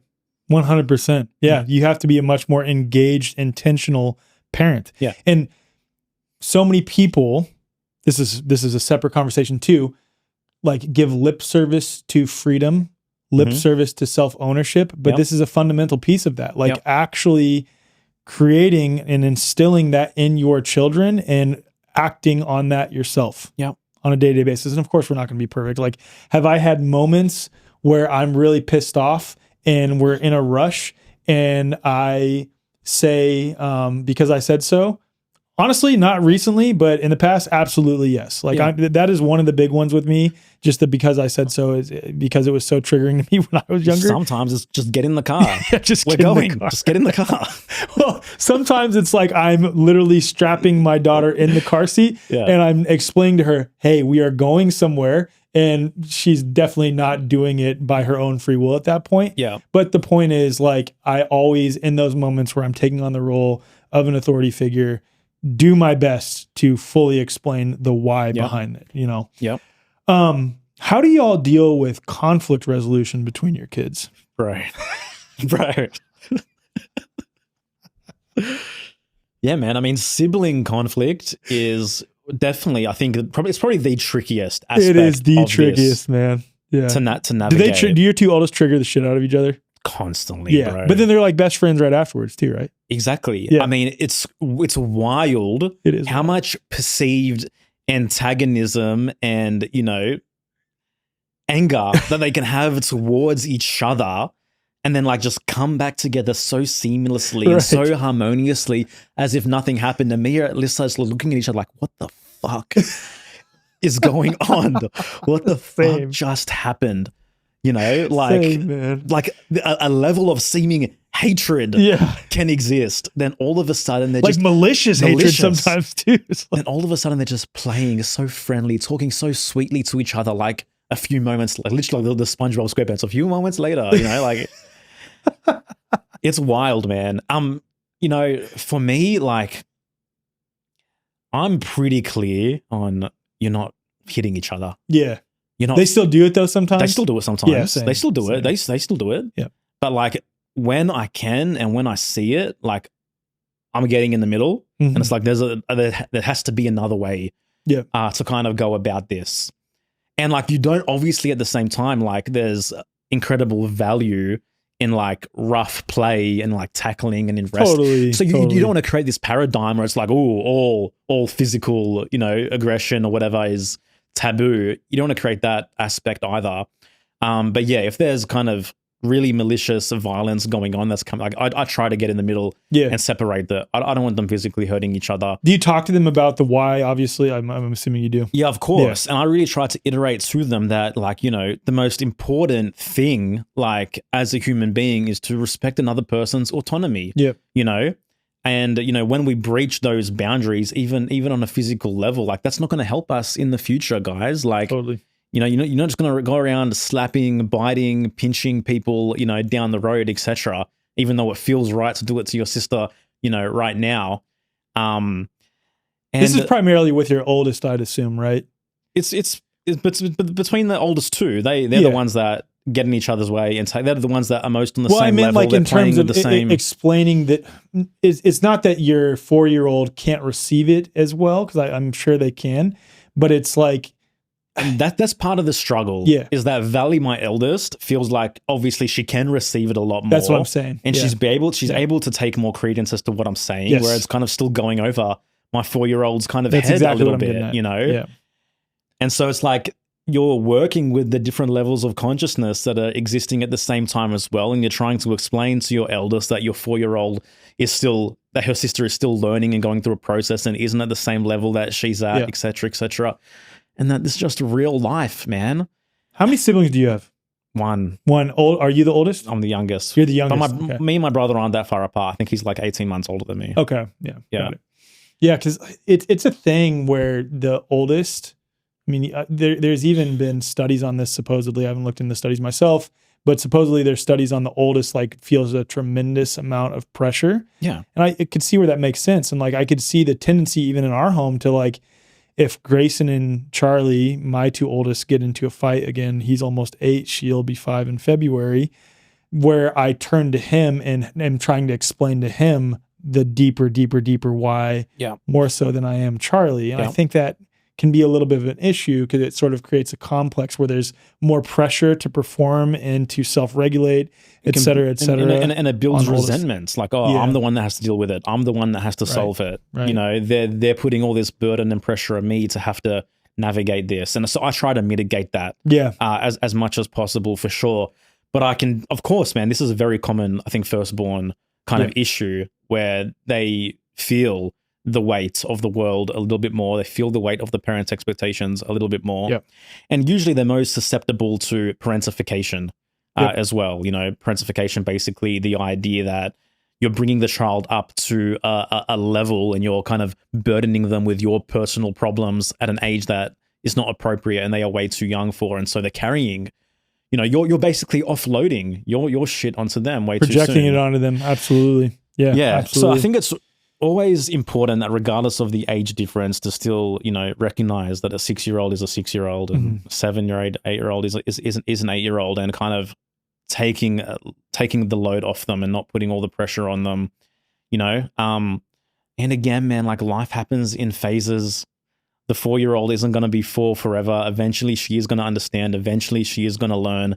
And there's going to be a lot of frustration in that process of learning, as there generally is, you know. And so again, it's like doing your best to show them that you hitting your sister, you purposely continually annoying your sister isn't going to lead to the best outcome for you. And also it's going to lead to me wanting to talk to you, me going to want to pull you aside. You don't like these discussions? Okay, well, let's go about it a different way then. These are the natural consequences of that behavior. It's funny because on that same note, so Grayson and Charlie, this is also a funny piece of this too, is that they get in these crazy fights, but they have to sleep together. Like they sleep together every night. So we basically have one room that's useless, which it's like, why do we even have that room? Yeah. It's turning into something else, but they sleep together. And a lot of the times at night when Charlie's really overtired, just the most minor inconvenience will trigger her and send her down like just this crying fit that she's having. Yep.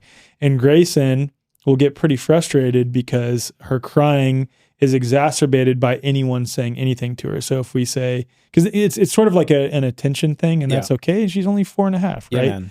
Yeah, but Grayson will get pretty pissed off, and he'll be like, "Charlie, shut up." And then I mean, this you could replace the names with Valley and Naya, and we're having the same thing. Yeah, and I've explained to him that same thing. Like, if you want the outcome, telling her to shut up is not going to help. It's just going to make her cry even more. It does it every time, and so now less and less is he telling her to shut up or responding in a way where he's, you know, pissed off about what she's doing. And it's a perfect example to help our children, or at least I think, regulate despite being in a situation they are not comfortable with, or, you know, having to deal with something that they don't want to deal with that's an annoyance to them. And that's not to say that they should sacrifice their self or stay in a situation that's uncomfortable to them, but being able to regulate in the face of that. Yeah, totally, man. I completely agree with you. And sometimes I want to kind of really see my eldest as well. And I'd be like, yeah, she's being really annoying right now. You know, like I freaking get it. I totally get it. But yeah. And the other thing I would say on sibling conflict, I think it's really important that they are able to take a clear, fully respected time out or space for themselves at any given moment. Snap your fingers. I want out of this conflict. Okay, go have your own time, do your thing. You should never be forced to have to be in a situation that doesn't feel right and that you just want to kind of leave. As adults, we can all leave at any given time. We can walk away. We can leave a house. We can get in our car. So I think creating like a safe space or a safe place, even if it's just outside or a different bedroom or whatever, it's like, if you want out of here, go take your own space. I think it's healthy too. Like, I mean, I know that even when Kylie and I get in arguments, there's times where I haven't taken the time to just, hey, I need to go regulate for a second before we engage in this conversation. And it's disastrous. And it's a disaster. Yeah. Versus when I'm like, hey, I need space. I need to step back a little bit. I think most men, that's what they're comfortable with. They need to retreat a little bit to clear their mind, to process, and then re-engage in the conversation. Yeah. I think that's a useful, helpful thing to instill in our kids too, is that, okay, let's come back together maybe and have this conversation, resolve this conflict when we've taken some time for ourselves. Yeah, I think it's important to repair, but I think it's wrong to want to force a resolution on an inorganic timeline, because I think we've all suffered the kind of consequences of just, that's how you end up sweeping shit under the rug. 100%. That's how you end up building all this resentment for siblings and for friends and for parents and for other people. You know, it's like, eventually, with enough space, you're going to want to come back together and be real with each other and reconnect with each other. When time and time again, you're forced to do things in inorganic ways where it's just not ready, then you're really damaging the long-term relationship. Yep. So well said, man. Okay. Another sort of theme that I want to explore a little bit is how do you approach routine versus just being in flow and, I don't know, I guess what would be the opposite of routine? Chaos. Yeah. Utter chaos. How do you approach that though? Look, for us, man, there is a level of structure that kind of works for where we are as a family and our unified collective needs. So Alyssa and I can continue to show up in the best way possible. So for me and for us, we choose to enforce a bedtime, right? We need a wind down period, and it's important for us, it's important for Alyssa to try get some downtime by herself at the end of the day, and even us just together to be able to sit on the couch and watch a stupid show for a certain period of time. You know, that's really important to us. And so for where we're at, you know, there might be some ideal scenario where this doesn't exist, but it's simply not where we're at. It's not what works for us. It's not what is going to achieve our values at this point in time. So like, there's certain structures that work for us so we can keep showing up as our best selves. And for us, a bedtime is definitely one of those things. You know, like we need to start winding down. We need to have showers. We need to get into the bed. We need to brush our teeth. I'm not forcing you. I'm not carrying you and forcing you into the shower and forcing you to brush and holding you down while I'm brushing your teeth and telling you to sleep and all the rest of it. But we're kind of encouraging them along this kind of trajectory and along this model. And that's what works for us right now. So it's like, yes, there's all this freedom and this autonomy that is encouraged. And at the same time, I think there's a level of structure that is really important for the general well-being of the family unit. Some people might not think that's the case, and it might work for others to have kids choose their own bedtimes and all the rest of it. And also, it depends on the individual, you know. Even from a human design perspective, bringing this in, we have different needs, different certain alone time, certain different space that we require. My wife, Alyssa, is a manifester. Like, it's not natural for her. What are you? I'm a generator. I'm a straight generator. Okay. You're both projectors, right? Yeah, Kylie and I are both projectors. Yeah, like, you know, for Alyssa, like, it's really important for her to be able to have time to herself, to hear herself, to have that space, to have that downtime. And so we need to cultivate our life kind of according to that. Yeah, it's the same with us, man. We're, I won't say we're strict about bedtime. It's not like a set time, but roughly around when the sun goes down, we really try to start winding down and getting our kids ready for bed. Yeah. Because Kylie and I want to have that time where it's just us. It's such fleeting moments nowadays, especially with a newborn baby and 3 kids and like how much we have going on in our lives. We want to have that time where we can connect. Yeah. And I think especially for our wives, like without that, all the days can just kind of merge and roll into one where you spend this whole day just with the kids, with the baby, then you've fallen asleep with the kids without having any downtime. Then you wake up and it's just there again. You're just in it again. Yep. And I think that can become very murky. And yeah, I think our wives and the mothers out there can become very lost and feel very isolated with that. So yeah. Do you have any morning routine or anything like that? Morning routine. Whether for yourself personally or for as a family? I wouldn't say there's a specific morning routine for me personally that I engage in. But I think for us and what works for us as a family is that on most days, and some days it's just like, nah, just whatever. But on most days, like it's important for them to like feel like they've gotten ready for the day, like they're starting the day, like they're freshening up, they're brushing their teeth, they're putting on, you know, clothes, etc. And I think like that tends to generally start our day. And then there's other days when you're just not doing shit. They're just in their jammies all day, and that just kind of needs to happen. Yeah. But yeah, I wouldn't say anything specific, man. Do you have them do any chores or anything yet? No. Look, we encourage them to clean up after themselves. But there's no forced chores. Yeah. There's not. What about when it comes to like messes though, that are just like their room or playroom or whatever is just like overloaded with mess? For me and Alyssa personally, like we really appreciate the value of a clean and organized space. Same, dude. And we do our best to kind of share the importance of that value with our kids. And sometimes they will resist a lot. And then sometimes I'm like, we're all just cleaning up together, guys. That's just what's happening right now. That's just what we're doing. I get down on the floor with him and clean. Yeah, totally, man. Me too. Yeah. And I think, you know, despite the pushback, which is there at certain times, afterwards, it's like, doesn't this feel so much better? Like, we have space, we have freedom, we have coherence, we have organization. And like, they love having a fully open rug that isn't just covered in the toys again. And they see that and they appreciate that. It goes back to the deeper why, man. Like, we've had multiple times where one of our kids can't find a specific toy that they're looking for. And I'm like, this is what happens. This is the natural consequence of having mess like this. So because of that, when we say, hey, it's time to clean up, our middle child is still struggling. Charlie's still struggling to understand that. But Grayson fully understands why it's important to have cleanliness.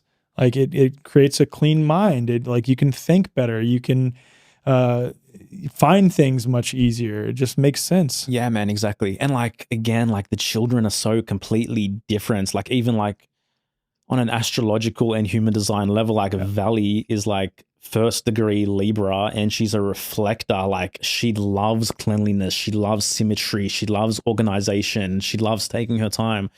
Whereas Naya, like, she's a manifesting generator Sagittarius, and she's just like, it's a beautiful chaos around her, like, kind of all the time, you know? So again, it's kind of trying to really know your child, encourage them to know themselves, and just meet them where they're at their age, at their level of consciousness, and do your best in that capacity. But yeah, like me, I'm the same. I'm the same with you. Like, my 4-year-old doesn't fully understand the value of cleaning right now.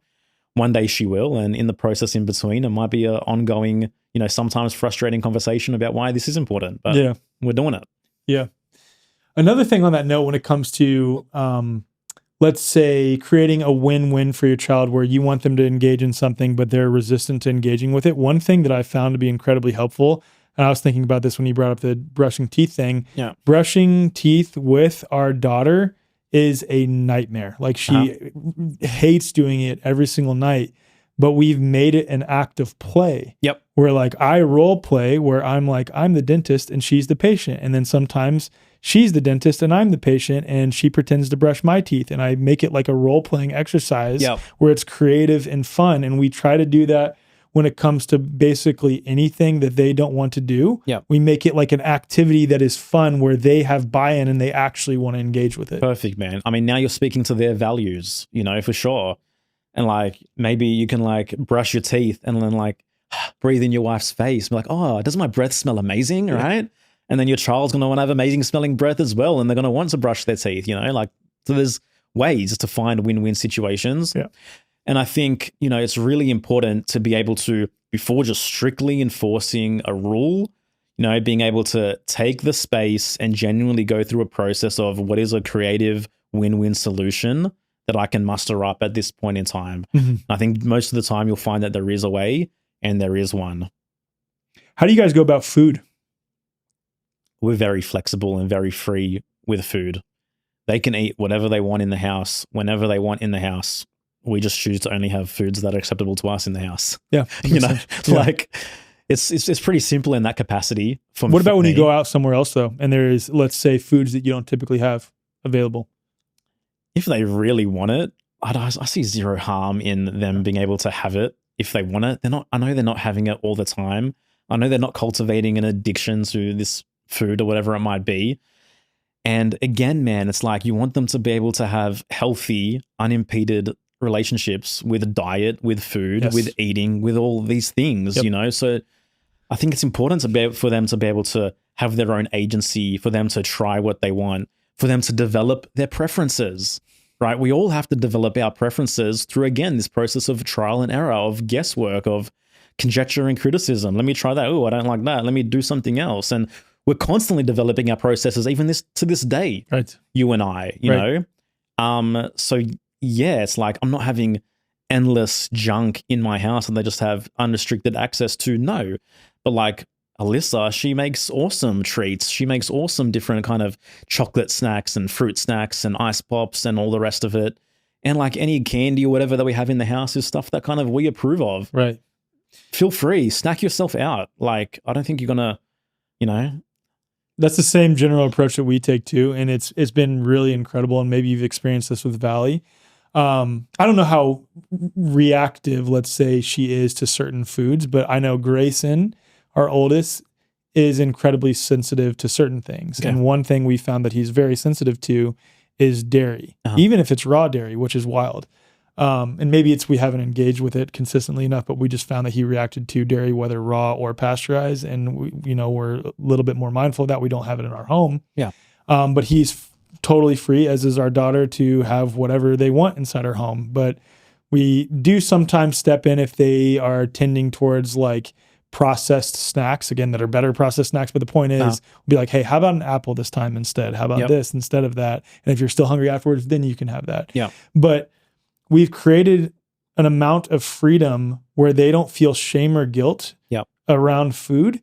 And when we go out, if Grayson wants this or that, we let them have it mostly, as long as it's not something that's so over the top, processed crazy with insane amount of, corn syrup and et cetera and things like this. Obviously you're in Mexico, so your access to that relative to the United States is definitely lower. Yeah. But it's really cool to witness with our son, because he now sees in himself reactions to certain foods, so where now he naturally wants to choose a healthier option. It's not coming from like a shame or fear thing. He's like, no, I know I don't feel good when I eat that, so I want to choose this instead. Or I'm only going to have a little bit of that because I know how I'll feel afterwards. Totally, man. I love that. And also, like, I think our children are very intuitive. And I think when you're really engaged with them, they can kind of feel the energy of a food as well. Like my kids, like Halloween candy, they're just not drawn towards like the typical confectionery. Like they don't even choose that for themselves. They don't want that, And you can kind of even ask them like, how does this feel? How does this feel to you? How does this feel energetically? And like they kind of, I find for the most part, no, creating that body-based awareness. So important, man. Yeah. And even like with food, like on a basic level, you can bring in, the German new medicine thought. Like, what is the cost of developing a psychological conflict with this child around this specific food at this point in time? It's like, is the pancakes or French toast for breakfast 2 or 3 days in a row, is that really going to cost them their health in the future? Like, did Steve Jobs become Steve Jobs because he was forced to eat that one extra piece of broccoli? Like. I think the cost of having wild strictness around food is way more damaging than having like an open, unimpeded relationship with food, for sure. Yeah, I agree. I've even thought about that at some level, because we used to be so much more strict in Grayson's younger years, because we were still stepping out of that phase of having Kylie reversed her autoimmune symptoms primarily by what we were eating, but also engaging in some other more natural approaches to health across the board. Yeah. And so because of that with Grayson, especially being that he was a C-section baby, et cetera, we were just much more cautious with him at first. And I wondered that when it comes to German new medicine and even some of these reactions, so to speak, that he has with dairy, is it because we created that subconscious belief to start with surrounding dairy? And I don't know. Like, I really genuinely don't know. Yeah, I mean, from a strictly G&M thought, if you were to apply that as absolute fact, it would be a yes in that situation. Yes. Yeah. For me, I've my entire life been highly allergic to prawns. My throat would close up. I would need insulin shots. Like shrimp. That's what we call them. Shrimp. You call them shrimp. Throw shrimp on the barbie, mate. Yeah. We never say that in Australia, by the way, just for anyone listening. That is okay. They say prawns. And I went to hospital multiple times, even if there was the slightest bit of like shrimp in like a marinara sauce or something like that. And then working on my relationship with prawns, with shrimp, I can easily eat prawns and shrimp now, and I don't have any allergic reactions to them at all. I think, allergies can be reversed in that extent. And I think a lot of it feels right to me that certain conflicts, even things that might have happened on a very background, unconscious level, do play a massive role and impact in terms of how we relate to different foods. That brings up a good point or a good thing to discuss on like instilling belief systems into our kids that are beneficial. Yeah, dude.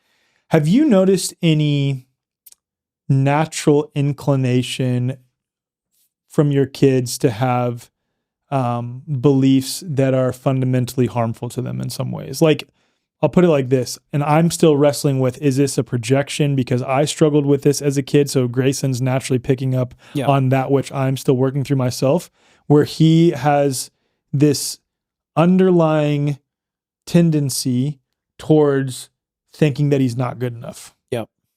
And like, we're so conscious of it outwardly with him as a child, and we love him so much that we try to condition him out of that belief, but it seems to be that it's like part of his makeup to some degree. And I don't know if it's because, again, it was him picking up on that same thing that I struggled with as a kid, or if he was literally just born this way. Obviously, like, our kids come in with completely different personalities, completely different imprints, carrying stuff possibly from past lives and things like this as well. But yeah, have you noticed that with your kids at all? Yeah, man. I mean, it's such a complex kind of conversation. I mean, even from what you're saying makes sense and is aligned with like a family constellations perspective, right? Where we're carrying certain things that weren't dealt with, etc. And also for me, it's like I tend to see the architecture of the psyche as parts. I align with the reality that we all are a multitude of parts, right? And it's a part of the child that doesn't think they're good enough. When that's coming through, they're in a part. You know, I don't think that's coming from a true self or an authentic self or a core kind of place. I think for whatever reason, a certain part has developed. And I think for me, I really try to communicate and set a foundation from the get-go with my children that they're not just one way, and they shouldn't just expect themselves to be a certain way or have to be in this certain ideal place. Like, I really try to, on a basic level, to explain the whole idea of parts work to my kids and recognize that they're in a part, and share with them when sometimes I feel like I'm locked in a part and only seeing things a certain way and being very rigid kind of thing as well. So I think, I mean, my eldest does that more than Naya as well. So again, is there something karmically going on with the firstborn kind of position in this regard kind of as well? But yeah, sometimes she'll say things, you know, like, oh, I'm just not good enough, or I'm just this, or I'm just that. Yeah. That can come through in certain capacities. But yeah, for me, I just see that as a part, man. And I've got that part in me where it's like, you're not good enough. You can't do this. You're not up to this task, right? Yeah. And I think through over time, it's about building awareness that is just a part. Yeah. I wonder if it's like helpful to even say it's okay to have those thoughts. It's totally normal. Like, I haven't really done that with Grayson yet. And I think maybe that would be helpful, just to say it's okay. And it is okay. Because what I've tried to do, and I just don't think this is helpful now reflecting on in hindsight, it's like that almost creates a shame complex around those thoughts. Well, like when he has those come up, I'm like, Grayson, don't say that to yourself. No, you're not. Yeah. But that's how he's feeling in that moment. And maybe it's more helpful to say like, hey, I have those same thoughts too. Just know that that's not who you truly are, though, or something to that effect. Well, I mean, for me, it's just like, yeah, a part of you thinks that. Yeah, a part of you feels that. That's helpful. It's not the entire reality of who you are. You're an incredibly complex human being, right? And yeah, so like it's so easy to like, we throw out these statements when someone does us wrong or when we feel slighted, and it's like, oh, that's just who they are, you know? I hate that statement, oh, that's just who they are. It's like, it's a part of the person. We're all capable of, you know, negative self-talk. We're all capable of deceit. We're all capable of manipulation. Just in the same way we're capable of extreme friendship, extreme love, extreme compassion, extreme integrity, you know? And it's like, we're just dancing with these parts constantly throughout our day. And over time, I think the goal of personal development and self-development is to create enough space within the body, within the nervous system, within the psyche, where you can recognize when certain parts are coming in and you have this fluidity, you know? I forgot the Viktor Frankl quote exactly, but it's like, you know, freedom is the space between stimulus and response. And it's like throughout our life, our goal and our job is to expand that space and expand that capacity between stimulus and response, and be able to build more consciousness by having more space. Space and consciousness are the same thing. And we get to choose how we respond. We get to choose how we react. And for the child, I think that space simply is a lot more limited than it is for the adult. Not for all adults. There's plenty of adult children running around. Yep. We know that very much so. So again, man, it's just about self-knowledge is so important to me.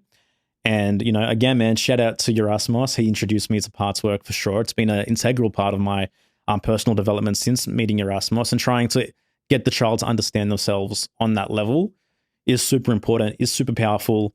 I think it will lead to a massively reduced inner critic in the future, which is the primary antagonist most of us are dealing with. We're constantly beating ourselves down more than anyone else is beating us down. Yep. And having that awareness that this is a part, I'm in a part. I love that. I need to dive into parts work. That sounds awesome. I haven't yet. I've heard it come up so many times. I've just never looked into it. Erasmus is the man, bro. This was his psychological foundation. And yeah, he's taught me a lot in that capacity. That's awesome. Hey, y'all. I'm here with Melissa Kupsch from Remedy Academy of Homeopathy. We are so stoked here at the Way Forward to be partnering with Melissa and Remedy in order to spread the message of homeopathy across the world, and also to partner on the eventual development of healing centers across the United States. People are pretty quickly coming to realize that frequency is the future of medicine. We are witnessing the great resurgence of homeopathy right now. We're really moving away from that suppressive medical model, whether it's for eczema, asthma, hormones, fertility, anxiety, depression, trauma, whatever it is, it all starts as energy in the person's field first. If we change our field, we can completely change our life. Our 2-year academy is open worldwide to anyone who wants to become a homeopath. We've got 5 lecturers and we currently have over 500 students enrolled, which is record numbers in our field. A career in homeopathy is amazing for anyone who wants flexibility in their work and who wants to be valuable in creating this new world. We have stay-at-home parents enrolled. We have ex-medical professionals, grandparents signed up who want to learn how to heal their grandchildren and pass on that invaluable knowledge. We even have husband and wife teams. So my husband enrolled in the course with no prior knowledge of health as a background, and he is loving it. Kylie is also enrolled as well. So my partner is, and she's so stoked to become a homeopath and to be helping to spread this message across the world. The thing that we hear from so many of our students is, I found my thing. Homeopathy is the key. We harness frequencies from nature and we alter the field of all creations. So if anybody wants to join us or they want to know more about it, they can visit our website. Yeah, and all that information will be in the show notes. So if you want to learn more about Remedy Academy, also Remedy Collective, also some of the homeopathic products that they have, please just head to the show notes. All of that will be listed there. What we should get into is, you know, it's like the unlived life of the parents and the detriment that has on the child. Are you saying like when you want to live vicariously through your children type of thing? Well, yeah, that can happen for sure. But I think it's a Carl Jung quote where he said there's no bigger factor or determining factor in the child than the unlived life of the parents. And that definitely plays into it. But I think a bigger part of it is like when you just put your entire purpose to the side to just raise kids, and we did kind of touch on this previously, then the kid kind of feels that. The kid is going to feel that. It's going to collect that resentment, you know?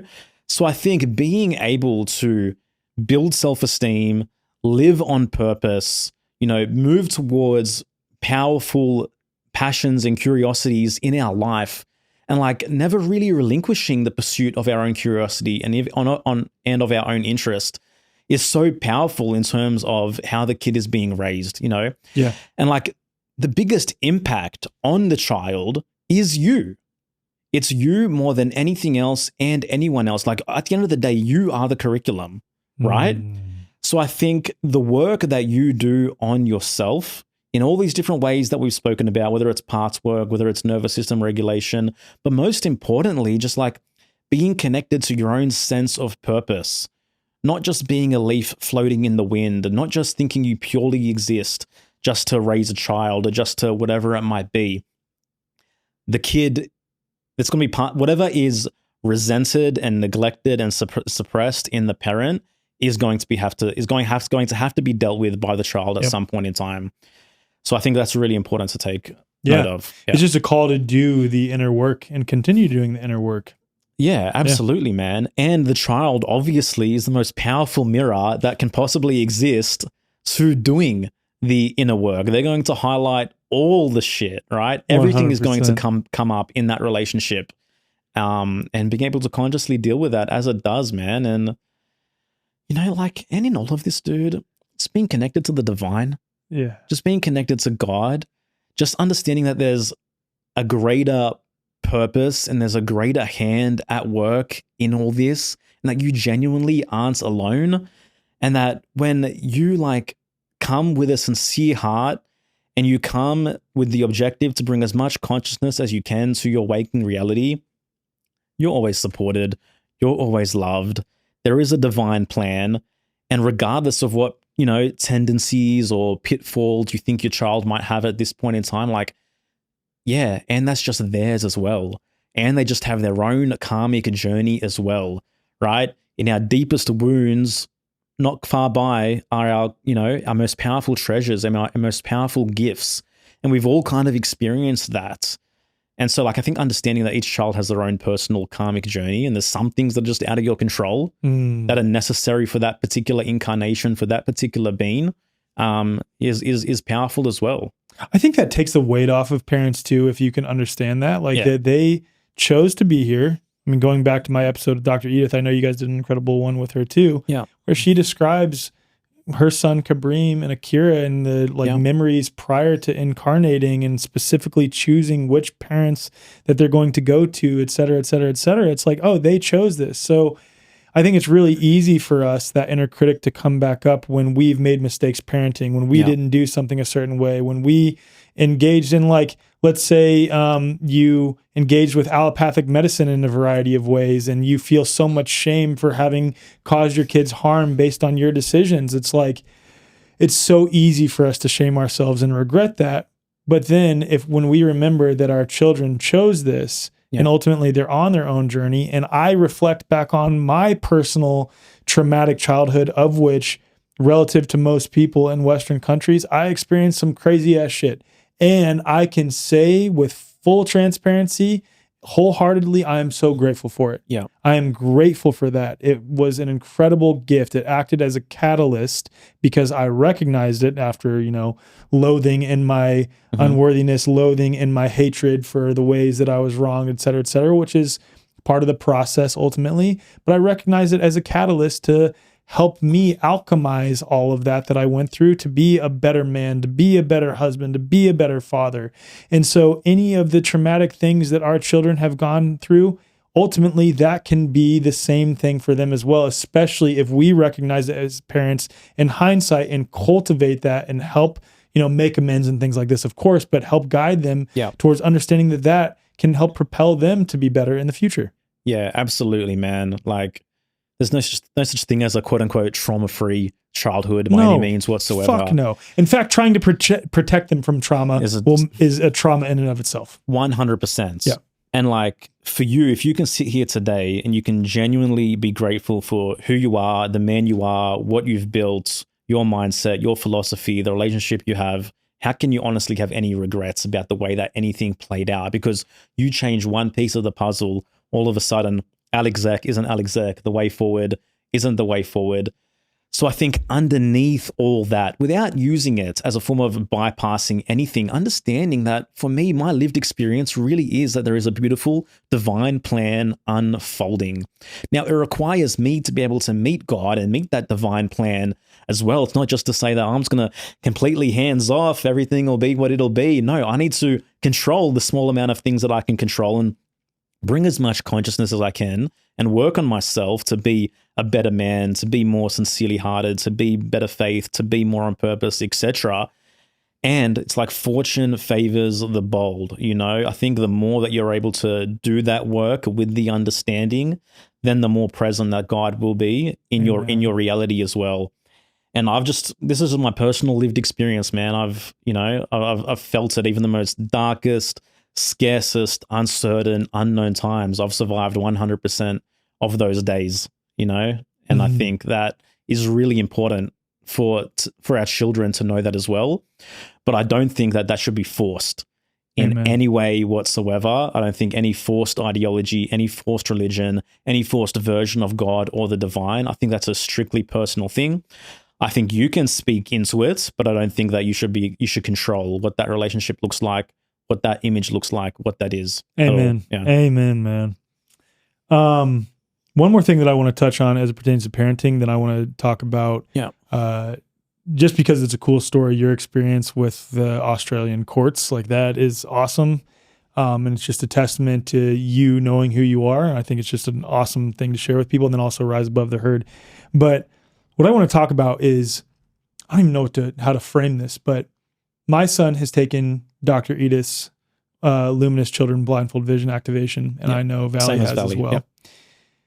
What has that done for you in terms of both understanding or beginning to scratch the surface of our true potential as human beings? Yeah. But also with your understanding of how much wisdom is truly contained within our children. Because there's this perception that a lot of us haven't even this conditioning comes back up for me where I know more than they know. And it's like, is that actually true? Mm-hmm. Or am I having to go through an unlearning process that they're just not having to go through yet because they've not been through as much conditioning?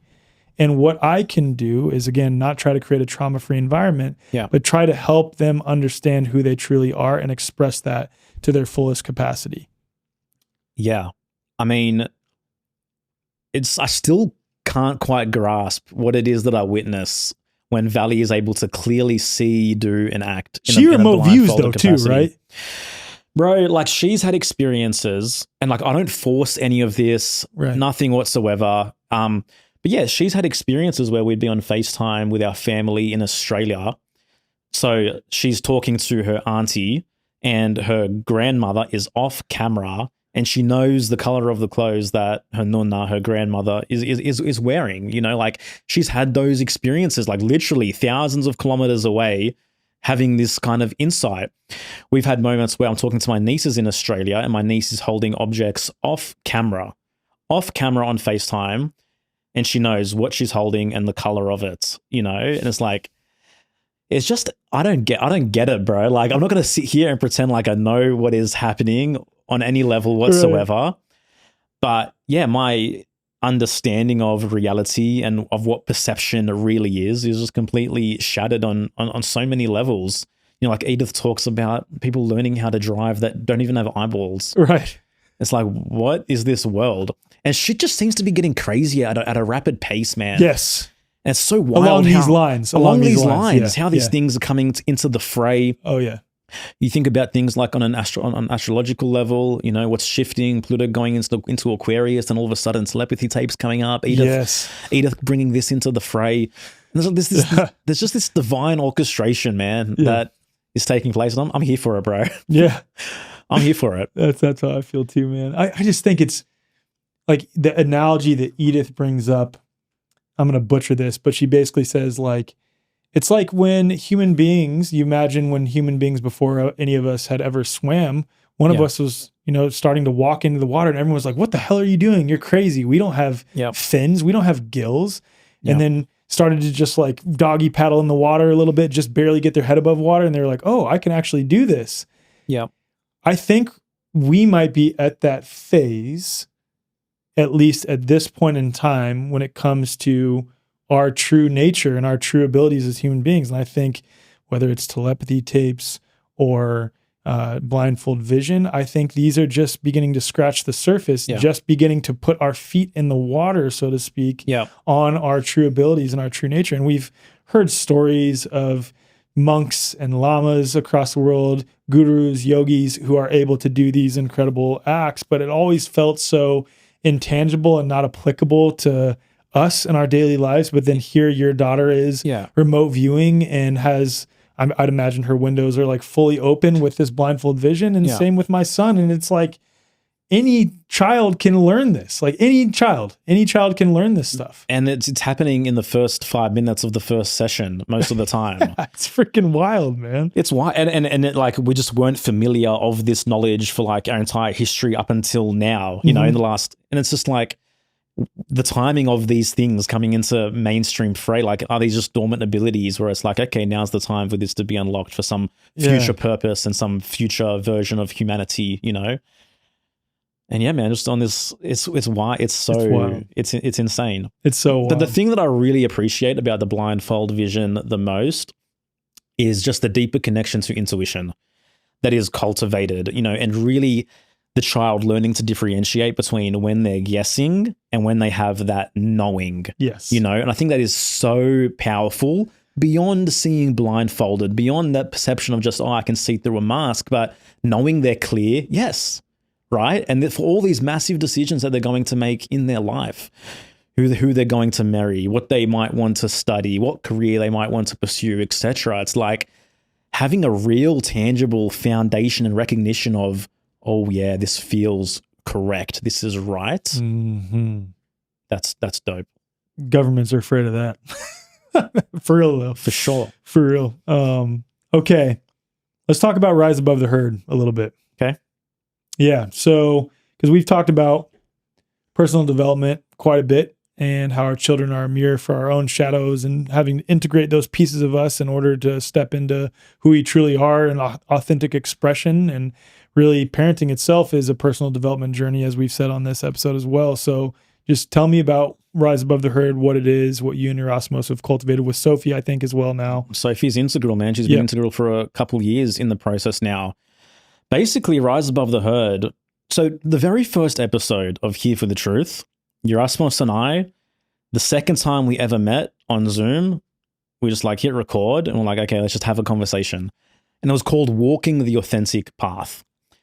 And Rise Above the Herd is a group coaching program which we developed in 2022, basically, which is the culmination, which has been an ongoing process. And this program has grown continually as we've kind of grown and kind of gone through our process of, man, the most potent philosophies, tools, teachings, exercises that have helped us in our personal development, spiritual development, psychological development journey, condensed into this program, man. And the whole basis of it is, I think, Henry David Thoreau, you know, the great Western philosopher, mystic, author, he has a quote. He says, "The mass of men lead lives of quiet desperation." And if I think about the problem in life that I feel most inspired to solve is that quiet desperation for other humans and for other people.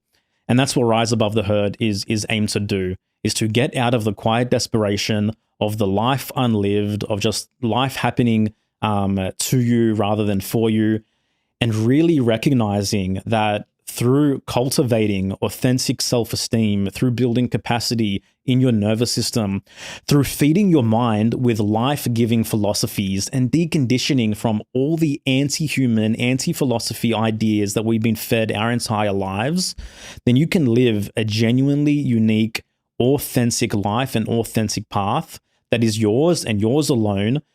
Like, we all have unique gifts, unique purpose, unique reason for being. I don't believe anything is an accident, and you sure as hell are not an accident. And man, Rise Above the Herd is just aimed to, as potently as possible, unlock that and for you to have uncommon courage. Because the mass of men, the herd, the crowd, they lack uncommon courage. And if there's anything I want my kids to know, it's that courage is the most powerful tool in their life that is going to continually move the needle forward. The cave they fear to enter holds the treasure they seek. Joseph Campbell, you know, the hero's journey.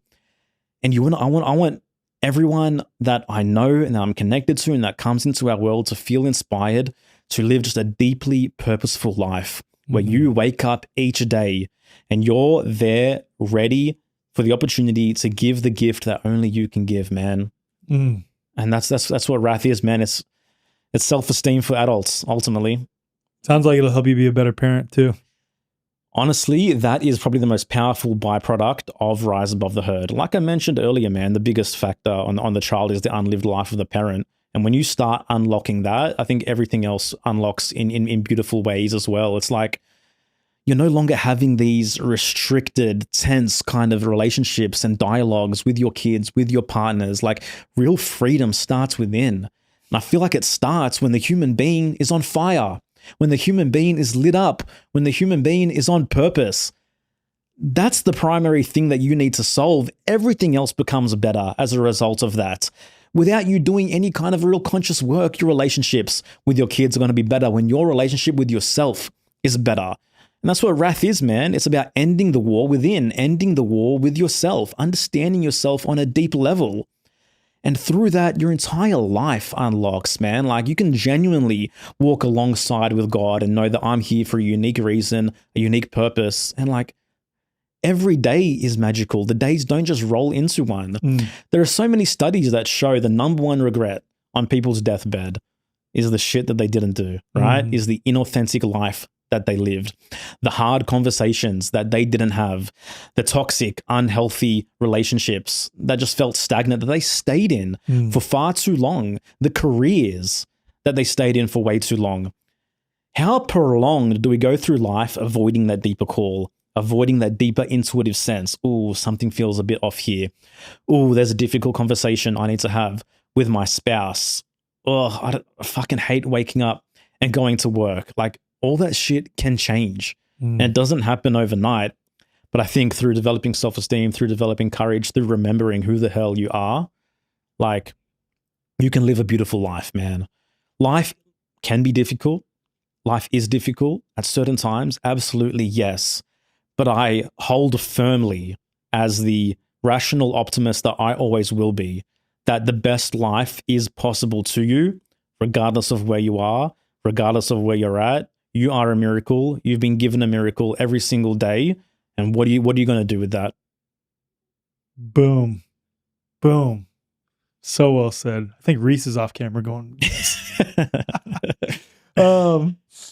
Okay. On that note, really, speaking of walking the authentic path, can you share your experience in through the Australian court system with his COVID measures, right? COVID public health order measures, man. I mean, this story is so badass. I love this so much because I also have my own story when it came to Kansas City having an event shut down. City of Kansas City had to pay us back money because we held them accountable. Nice. Yeah. Bro, this was a major rite of passage in my personal journey and my personal life. You know, like I started becoming like someone who had a voice and like a public figure. Like, you know, 2020 turned. And I think for many of us, we just felt that kind of call, that pat on the back. Yep. So just be like, if I don't say something, who is going to say something? If I don't speak up, who's going to speak up? So very quickly, I kind of became notable in Australia as an outspoken figure against COVID measures, against COVID tyranny. And in Australia, we experienced some of the harshest measures in the world by far. You know, Melbourne had very much prolonged 23-hour lockdowns. We had 23-hour lockdowns in Sydney as well. They weren't, you know, as extended as Melbourne, but we had them. And so, yeah, along the course between 2020 and 2022 and a half, 2023, I received, so did Alyssa actually, she received one of them, but 3 to 4 different public health order fines for breaching quote unquote COVID laws. One of them was for going to a protest and performing at a protest. The police knew I was going to go there. They came to my house the day before. They knocked on my door. They're like, "You're not going to go tomorrow, are you?" And I'm like, "Yes, I am going to go tomorrow." You literally said that? Yeah, man. Like, it's like, oh yeah, I am. I'm going to. I'm going. This is just happening. You know, during a 23-hour lockdown, the hour that we were allowed outside was considered an exercise hour. So if you were to be outside, you had to be moving. And literally, man, I'm outside on a park by the beach. There's police on fucking horses, dude, roaming around, making sure that people are exercising. Me and my girls and some friends, we decided to have a picnic. We weren't exercising. So I was sitting, having a picnic, literally, man, eating a cut cucumber. And, you know, the most archetypally annoying, you know, power tripping police officer you can imagine just approached us, man. And he seemed to want to target me specifically at that point in time. And it's like, oh, don't you know there's a deadly disease going around? Are you one of those types that doesn't watch TV? Are you one of those types that doesn't, you know, just like, if you could create the most frustratingly power tripping police character in a movie, like this guy was it. Just Oh my God. this guy, man. I genuinely didn't have my wallet on me. So like, give me your ID. I'm like, oh, man, I didn't bring my wallet. And I genuinely didn't. And like, so he harassed me around that for ages. And he's like, just give me your address. Give me your address so I can send you the fine. And I resisted giving him my address for a period of time. This is all on camera as well. There's this footage of this whole thing. And he's like, it got to the point, man, and my kids were watching me as well. And he's like, you know, he was grabbing me and he's like, if you don't give me your address, I'm arresting you right now. So like I was literally about to be arrested for eating a cucumber in a park with my daughters and my breastfeeding wife. It's insane, man. And my kids were watching and I decided that I wanted to not have them experience watching dad be put in handcuffs and be forced into a vehicle because, you know, I didn't think that the benefit of me being the man at that point in time was worth the costs. Yep. And so I eventually gave him my address and, you know, so once I gave the address, man, they harassed me at my house a fair bit, man, constantly knocking on the door, constantly checking on me, constantly checking if we had visitors. Like it was insane, dude. It was That's insane. Like that literally sounds like an alternate reality. But it was like the fucking Twilight Zone, dude, bro. Dude, the general, like it's hard for me to express to you guys, but the general sentiments of truth seekers in Australia is that we would never leave. It's that we would never leave again. Airports would never reopen. Unvaccinated citizens would, that's it. Makes so much sense why my podcast is more popular in Australia than it is in the US. It makes sense. Yeah, absolutely, man. Yeah. That's how we felt. And like voices like you and others, like that was the hope. That was the light at that point in time. And yeah, so I ended up receiving, it was 4 fines all up. Alyssa got fined as well for that day in the park. Insane. I got another fine for not wearing a mask in a shopping center. So it was $4,000 Australian worth of fines all up. And so I'm sitting there and it's like in Australia, if you don't do anything, if you don't respond, these fines they go up, they increase, they add whatever it might be on top of it. And it's like the ever-present reality of this fucking bullshit that I just now have to deal with, that I've now been engaged with. And it's like, what do I do? It's like, what am I going to do? Pay a lawyer to kind of represent me and defend me for this bullshit which shouldn't even be happening in the first place? That just didn't feel right in my system. It didn't feel right in my body. I was going to be out of pocket anyway. And like, for me, man, just that rebel archetype is very strong. Like I got a sacred chip on my shoulder, which has gotten me a long way in my life, you know, plus not to mention, 29th degree Scorpio. It's like, I feel that shit deeply. So it's like, no, I'm gonna represent myself. I'm gonna deal with this myself. I'm gonna learn what I need to learn, and I'm gonna go through this process. And so we did, man. I engaged another of people who, were familiar on a legal level or what the public health order was. They knew different kind of loopholes and different kind of things that weren't perfectly bulletproof in the documentation as well. And yeah, I decided to go self-represent myself on 3 different occasions, and we won every single time, man. Dude, and that was a major rite of passage. You know how much fear there is? Oh, I can't even. I've never been in court, so I can't even fucking imagine. And in Australia, man, it's like... Yeah. With what you were going on and dude, at that time, they set the consequences where it's like you can be put in prison if you lose this stuff. Like they set the consequences where they don't want people going in and just kind of representing themselves. For the first one, it was scary as shit, man. I walked in there and I didn't have to say anything. They literally, just by me being there, dropped it immediately. Wow. For the first one. For the second one, man, I'm sitting in there. They're pulling out videotape footage of us having this picnic. And the judge is trying to digitally measure whether I was 1.2 meters away from the person next to me or not. Shit. In order for him to make a decision. It was a farcical, bro, trying to watch this footage and then make the case, and him thinking he's going to, convict me if it's 1.18 instead of 1.2. It was crazy, man. And that dickhead police officer who I'm speaking to, he was sitting in the courtroom as well. Wow. Anyway, for that one, man, like the public health order in Australia, it was not bulletproof by any means whatsoever. Yeah. For the public health order to really be enforced, you had to have a biomedical officer engage you. You had to be personally handed the actual document of the public health order for it to be valid, you know? And so that was the case, and that was the argument I went in with, and I won, right? Wow. And when I won, man, I just looked that fucking police officer in the eyes, bro. And you can imagine the dirty I gave him. You can imagine the words I mouthed to that guy. Especially you knowing that, like, even when you're not mad, you're a shit talker, just like I am. Like, yeah, but after the victory and after like all the chips were on my side of the table, like he felt me and he's gonna feel me for life. You know, like. Send him this episode. Yeah, dude. Anyway, man, then I walk out of the courtroom. I'm with Alyssa, and there's a PR guy. There's a photographer for the Illawarra paper, taking a photo. You know, and like there's this classic photo which I share often on my Instagram. That photo's so badass of you. Like it's you. Yeah, so man. that wasn't a staged photo. That wasn't a staged photo, Dude, man. That was is such a fucking badass photo, bro. Anyone can Google Joel Rafidi COVID right now, Wow. and you're gonna get Illawarra Mercury kind of newspaper. And that's gonna come up, man. That was a story. That is awesome. That was a story, and yeah, they made me infamous, man. That's so badass. When were you quoted as saying the measures don't apply to me?